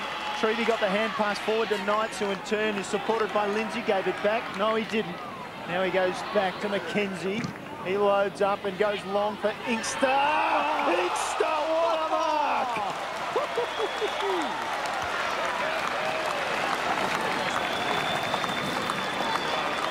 Well, how many times will we see this on replay? Timmy Inkster, what a fly. He just got the ride of a lifetime. Mark Passador, you'll be claiming half the rights to Mark of the Year. Can he finish the job? Tim Inkster lets himself down, and that the ball didn't even make it to the goal square. West Adelaide quickly to clear it. Nicely done. And I know my director, Paul Chadwick, will be disappointed that we won't be able to see that shot, that mark, I should say, 15 times because the match is going on. Don't think it'll matter. Show us again, Paul. Oh, here it goes. Jeez. Oh, wow. And it was all leap, wasn't it? There's no hands in the back or anything. It was just, I've got a ride. That's something special, that is. There you go. McKenzie. Well done, Passador. thought process was okay. Miller. Handball out in front. Hamblin uses Haynes. West need to respond. Poor kick, Haynes. Chopped off by Jared. Cicolella in a bit of space on the wing. Further afield, Cooper. Where's Passador? He decides to load up. Look for another mark. Over the back, Inkster. Couldn't raise a gallop there. Taken by Westbrook. To Powell. Eagles look like they're controlling things at the moment. Well done, Grieger. Target was Passador. Opportunity for Knights. Miller. Hands and knees. Just casually. Back to Munn. West out of trouble momentarily. Haynes. Umpire called play on. They attacked him from behind. Jared. Needed a shepherd. In fact, didn't get one. Kicked it high. Up goes Passador. At the back, Inkster. He's kicked a couple of behinds. Around the body. Inkster's a little bit too much hook. And it's out of bounds right across the face of goal. Boy, Tim Inkster is having a crack at the moment. They've had enough footy in the first 5 minutes of this quarter to actually put the game away. They just haven't finished in front of goals. And you just wonder about the petrol that was used by West Adelaide and the emotion used in that third quarter as to whether it's starting to take its toll. Lindsay comes over the back, knocks it. And Westies through Vanderloo. No, he just carried it out according to that boundary umpire. 70, 80 metres around from goal. And like the Eagles, just falling apart a little bit, that flag. Mark Passador coming off the ground for the Eagles. Sammy Fairclough, who found he was playing under 17s only last month on the pitch. Free kick, 20 metres out. Skipworth was pushed after he kicked the ball. And Haynes is not very happy, and it'll be 25 metres in the goal square as Haynes or Hollands, take your pick, having a word to the umpire. Umpire Bowen there behind play. So it'll be 25 metres and Haynes has to be taken away. Okay, 25. And it will eventually be a kick to Inkster, and you would think after all his behinds he might be able to kick this one. From the edge of the goal square, Tim Inkster slots through a goal. And the Eagles have very much steadied in this match. Yeah, just struggle to comprehend that a little bit. I can understand the kick down ground, but then the 25, and I'm sure Tim Inkster would have been a little bit nervous. That's certainly down ground. I don't have a problem with that. I just think he would have been a little bit nervous from 20 metres out. I was watching Haynes and Hollands, and they were forcefully putting their point to the umpire, who said, "I've had enough of this." 25 metres. That's fair enough then. That's disappointing, and as you said, it leaks out now to a 28-point margin. You really think the wind has gone out of the Westie sail. Another goal to right of screen. Here's Knights. Knights' short kick. Well done by Kerr. Just with no care for his body at all. Taken by McKenzie. To Knights. Off a step. Another one. All Eagles in this term have got 3 unanswered. Happy Eagle supporter. Chris Knights gets his first of the afternoon. They're out by 34. Look, he's a great player at this level and only still very young, and you don't expect him to spend too much more time at the Eagles. But one out of the middle also. Mackenzie's been moved into the middle, and just his run and creativity and his good decision-making is important. And Knights just finishes off, and as I said, it just seems as though West Adelaide, the amount of energy and the enthusiasm they put into that third quarter, it's just suddenly gone flat in this last quarter. Cicolella to take it away for the Eagles again from the centre square. Treby comes to the front, one grab, no. Knight says, "I'll have it, thank you very much." Out in front of Inkster. And too much pace, Timmy Inkster. Look around at his right foot, stabbed the pass. Got it in there to McKenzie. I was a bit worried by Timmy Inkster. Then he came around the right foot, just delicately placed the ball. McKenzie, and thank God we've got a pause in the match. Let me tell you, at Alberton, big third quarter by Port Adelaide, they lead Glenelg by 57 points. Scores were locked together at half-time. Port at three-quarter time by 57 points. McKenzie lining up for the 4th goal of the quarter for the Eagles. They were challenged, and McKenzie found that a challenging kick. Yeah, nonchalantly shakes his head there. They have controlled the footy in the first 10 minutes of this last quarter. They've done enough to win the game now. I just feel as though if West Adelaide can get a bit of a run on and play with the same enthusiasm and intensity they did in that third quarter, they can get themselves back in the game. But the margin has really crept out to somewhere which is nearly beyond what they're capable of.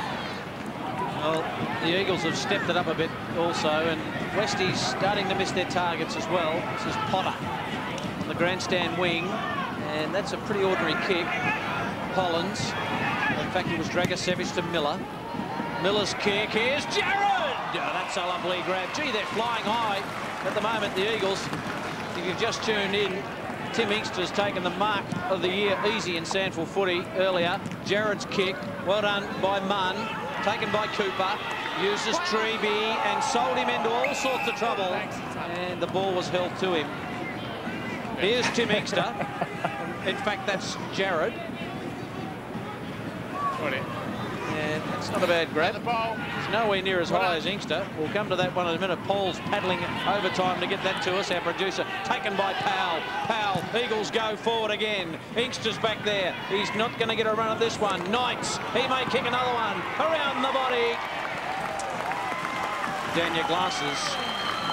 Eagles will win this contest. They're out by 41 points. Chris Knights has got 2. Been a smart player, and look, just a smart play there. You can see it go forward, and there's 3 or 4 West Adelaide's go up, and who's front and centre?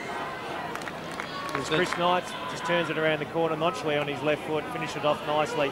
Look, a good lesson for there. If you're his opponent, you've got to go front and centre with him. The Simon Goodwin Mark II. Well, look, he's a very good player and an accumulator of plays. He's got a fair bit of work to do before he's classified as Simon Goodwin. He's accumulated 27 possessions today, only headed by Sicker for the Eagles, who's had 28.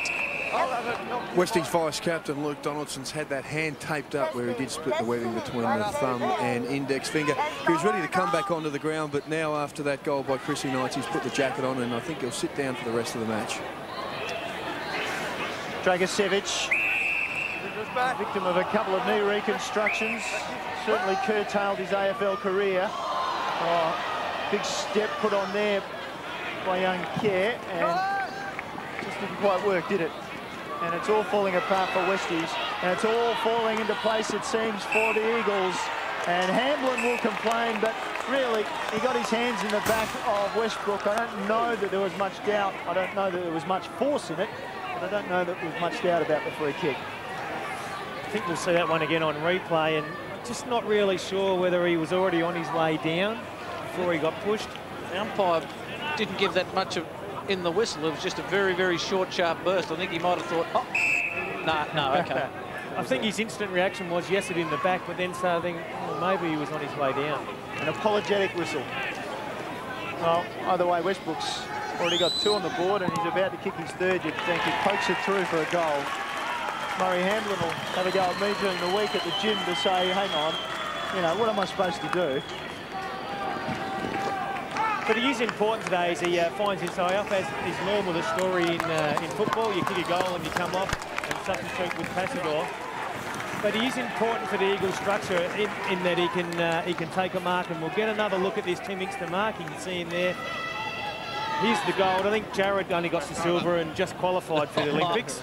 I think that's probably mark of the year, and Mark Passador can probably say holds in mark of the year. We're already recutting our opener and closer for the rest of the season featuring that. Oh gosh, that was a beauty. You get a state game like that though, don't you? Oh yeah, easy. You get a game, no problem. Fairclough up forward, no one can take it. Vanderloo working hard, and a stalemate. Another ball up. Another look at that, actually. Well, I know he's had a big pre-season because he wanted to run more through the midfield with Tim Inkster. So he's paying, you know, he's getting the benefits out of that now. He can go up forward. He's now a multifunctional player. He can play up forward, but he can also have a run on the footy. O'Sullivan kicks long. Well done, Vanderloo's kept trying hard today. You get a free kick for his trouble. I reckon he's been in their best 3 or 4 players, Vanderloo. Has been the positive out of the day for Wayne Weedham. I think Vanderloo. And I thought Matt Craig Satford have also competed really well in the ruck against Paul Lindsay. 13 and 5 for Vanderloo. Good work by Fruin. Allowed Shattuck to take it and got it to Jared. And Sikalala is lurking at the back. Always used as well. Powell. One for the high flyers. Miller, almost. Kerr spills out the back. The dangerous Knights is there, and another free kick has been plucked out of it for holding. And it'll go to Daniel Kerr, the youngster.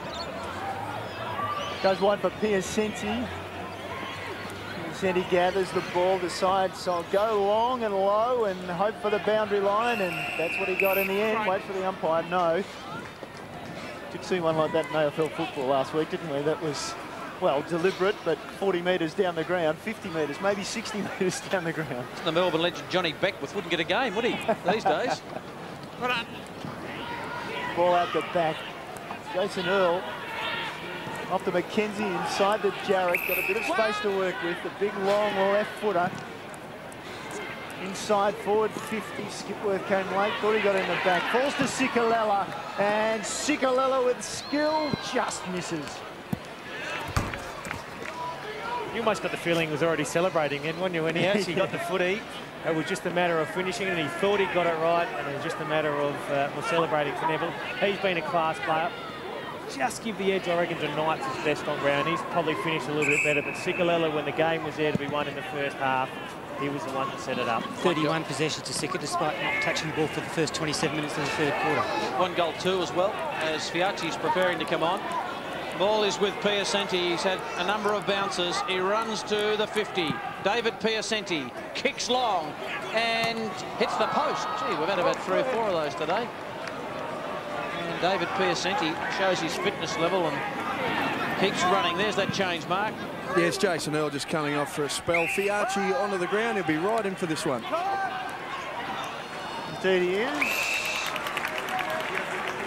McKenzie takes the mark and squares it rather than going down the line. Cuts Fiacci out of it. Fiacci's direct opponents left him, but Shattuck goes to the far side of the ground to Jared. That opens it up for Passador, who goes in a long lead. Jared goes in his direction.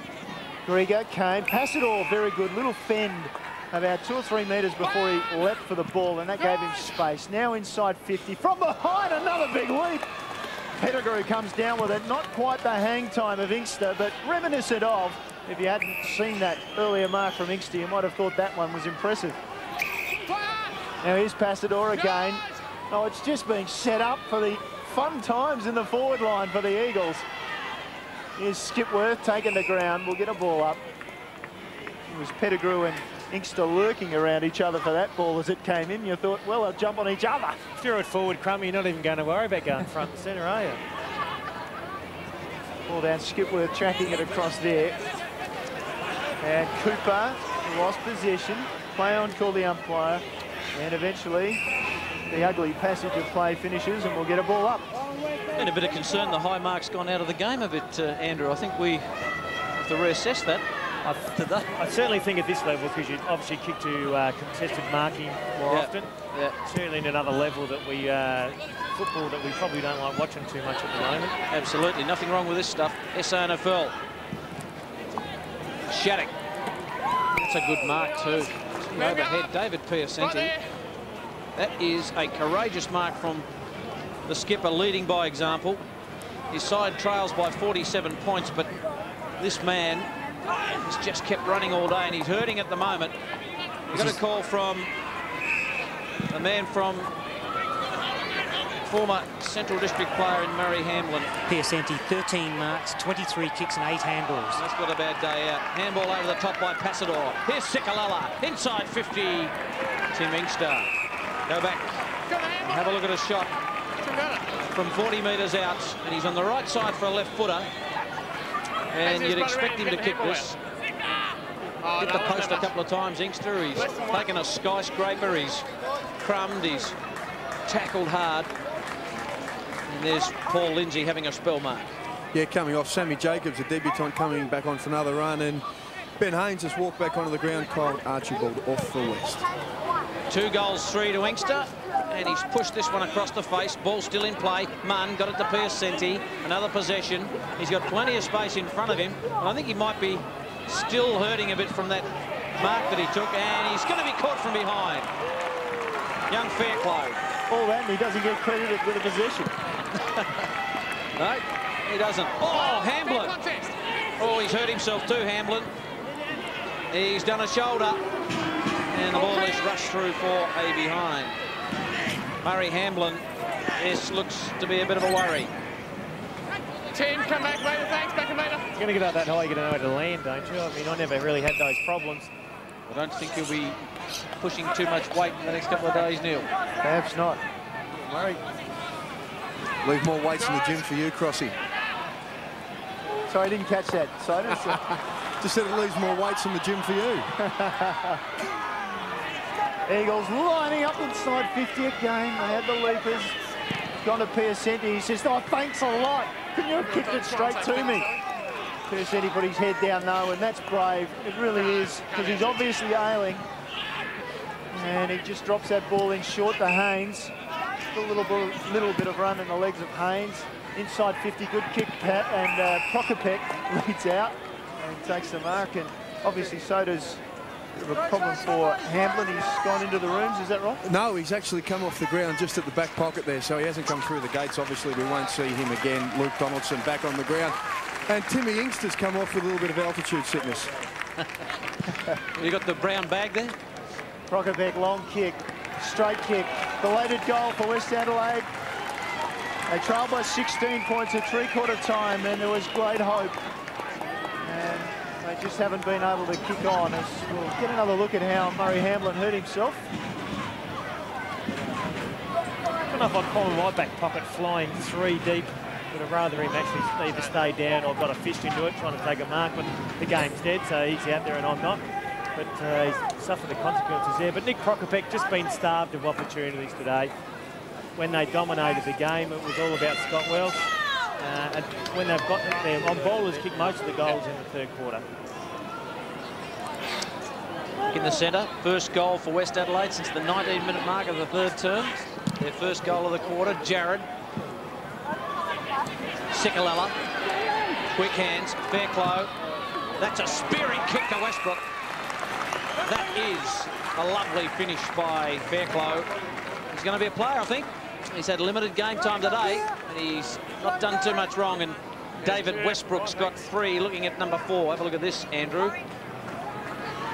Yeah, it's very nice, isn't it? You'd like to be licking your lips as he came out of there, but Justin Sikalala won an important ball as he just comes off the ground, and that's probably his day done.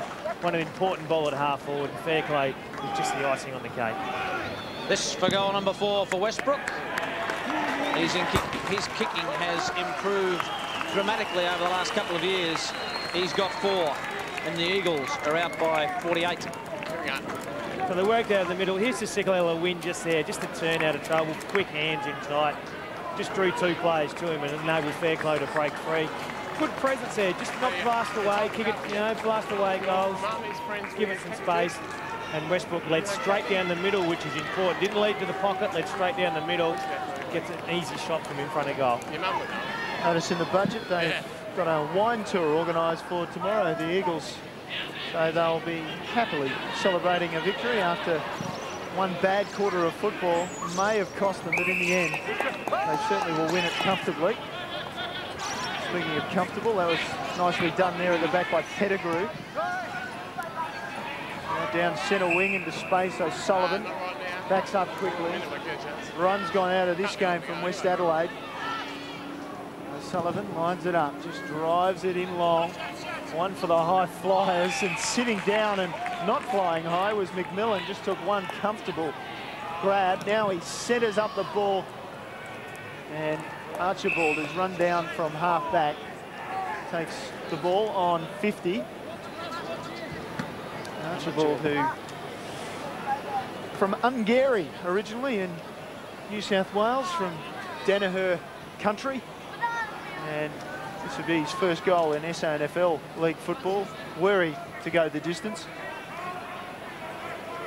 Test my rule out about half goal pro side here, Michael. You've got the breeze, don't forget. And there, see, he was never going to kick it, was he? Ball to the front, Haynes with the rove, around the corner, and above the head and out of bounds in the forward pocket. Kyle Archibald still might have a bit of a foot problem in one of the trial games this year. He ripped his ankle strapping off, actually took a significant amount of skin with it as well and sat out for a few games. So it could be causing him some problems still to this day. Crockett Beck come from behind here, got it into the corridor for Westies, crashing through Brokey. Seen much of him since, what, quarter time? He hasn't touched the ball since then, so perhaps he has had a bit of time off. Spent some time on the bench and then went to centre-half back to release McKenzie, which I think is important. Gives him some flexibility so that he can release McKenzie, but also he knows that he can compete at centre-half forward, so he's an important player to him. Another important player in Knights. Kicks to half back. Well done, Lewis. Beat a quality player in Powell. The worm-burning kick has been marked by Haynes, who's just got the distance, according to umpire Colin Rouston.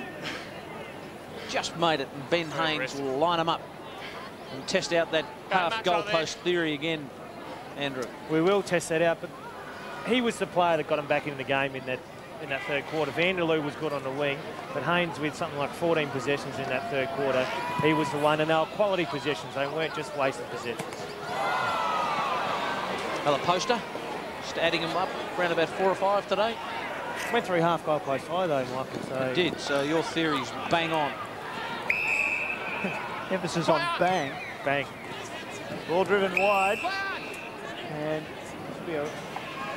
another opportunity for the Eagles, but no. Turnover, bad hand pass inside that time too. Here's Miller, stripped of the ball, had his opportunity. Play on called the umpire advantage, or did he? No. It'll be brought back. Colin Rouston, the umpire there, apologising. Right here. Right, they're right here, he's over here. That's it.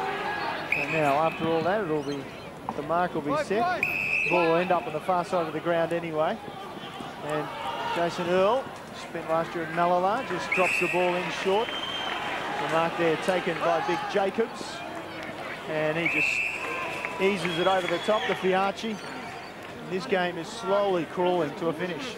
It's a positive for Ron Fuller, and he's able to give Sam Jacobs at least this last 15 minutes. He knows the game's dead, won and buried. He also gives Lindsay a rest. Sam Jacobs gets a look at him to see if he's up to this standard. Inside 50s in the last quarter, 22-4. But at least West have scored every time they've been inside 50. Well, they've been efficient then, as Fiachi lines it up. Another goal for the quarter for the Eagles. 7 goals to 1 in this final quarter. Ronnie Fuller with a little smirk there. Yes, he would have been under pressure at three-quarter time, kicking into whatever breeze there was, and West Adelaide with all the momentum. At the start of the day, we said that Haynes, Dragosevic and Hollands had to get a lot of the footy they have. Piacenti's helped out and Vanderloo's doing good, but then it drops away markedly in the rest of the on-ballers. They haven't got that second tier of on-ballers that have been able to compete with the second tier of Eagles on-ballers. 53 points the difference. The highest margin so far today. Pettigrew just holds his ground with Passador coming at you like a freight train. That's good work. Pettigrew's kick. Fiachi went too early on O'Sullivan and gave away the free kick. Advantage rule not paid as Holland's trotting away with the footy. Comes back to Ryan Bennett. In fact, Ryan O'Sullivan. Get it right in a moment. Big pack flies. Well done by Welsh. Had many opportunities in this last quarter. Feeds it off. This is Bennett. Bennett from outside 50. He loads up a long kick, and goodness gracious me, a poster to end the game. He's not happy, Ryan Bennett. His side have gone down by 52 points. They were gallant in the third quarter. They trailed the contest by 39 at half-time. They pegged it back to 16. But at full-time, the Eagles 16-14. 110 have easily accounted for West Adelaide, 8-10-58. The game really typified West Adelaide's season. They were competitive for probably 2 quarters. And just those other 2 quarters, they were non-competitive. They weren't able to compete with the Eagles on ballers. And at the end of the day, they really have suffered what can only be termed as a poor loss. And for the Eagles, they continue their form on. It's now 4 out of their last 5. They now go into the bye for the finals full of confidence. Now we have a chance to talk to the man about his mark, and that will be a chance, I would guess, Sodas, to run us through Tim Inkster's mark over and over again. Yes, well, we've seen enough of it, but first let's talk about the team, not worry about that mark. Tim, he looked reasonably comfortable in the end. Yeah, in the end, but we dropped off, obviously, in that third quarter. And to their credit, Westies worked really hard. They're just probably lacking a little bit of skill to hurt teams. So, unfortunately, we dropped off. We've still got plenty of work to do, but in the end, yeah, we got the right result. Now, just run us through that little piece of football gold in the fourth quarter. Yeah, I don't know. I just got lucky. I think whoever I was on, he sort of just pulled out. Thought Pass was going to take it. And I thought I'd have a crack at Pass, so just got a bit lucky, and he just pushed me up a little bit at the end, so I'll take it. No worries, I'm sure you will. You can thank Mark Passador for the ride. Now, we better make sure that Daryl Hart gets a look at that tape as well. Just a few of them, not the kicking, but yeah, look, if I get a game, I'll be wrapped, yeah.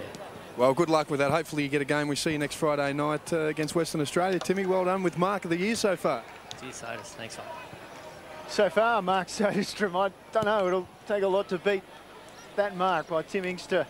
Eagles with a good result this afternoon, 52-point winners over West Adelaide. I guess in many ways it was the type of result we expected, but certainly not the type of path we expected to go down to get there. No, certainly the script I expected was West Adelaide to be really competitive early, and it was only really the Eagles finessing with the footy too much and West Adelaide's poor disposal that actually kept them in the game, and only really had a 39-point margin at half-time. And West Adelaide played a very, very good third quarter, certainly a positive for Wayne Wiedemann, but they need to build on that. They need to keep control of that, and they need to play 4 quarters of that quality type of football. And they'll beat a lot of sides this year, but the Eagles, against any better side, and a Port Adelaide or a North Adelaide, probably really would have struggled in that third quarter and would have been really blown away as a game.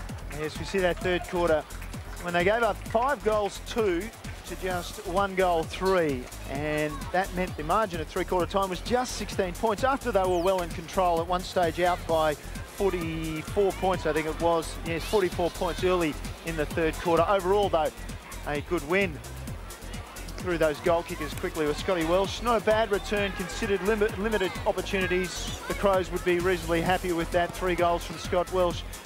Westbrook with 4, Passador, Knights and Inkster with 2 apiece. Timmy Inkster, what a mark.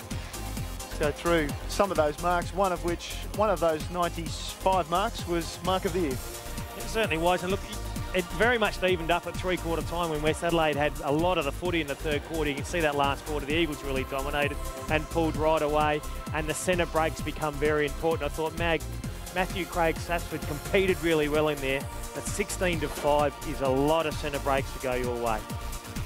Going down to the rooms, and the Eagles will be celebrating, but that's the first gamer in Jacobs who will be fronted in the middle of the group, and we'll have a listen to how their voices go. And as I said, be kind of disappointed. 13 points at quarter time, 39 at half time, 16 at three-quarter time, and 52 overall.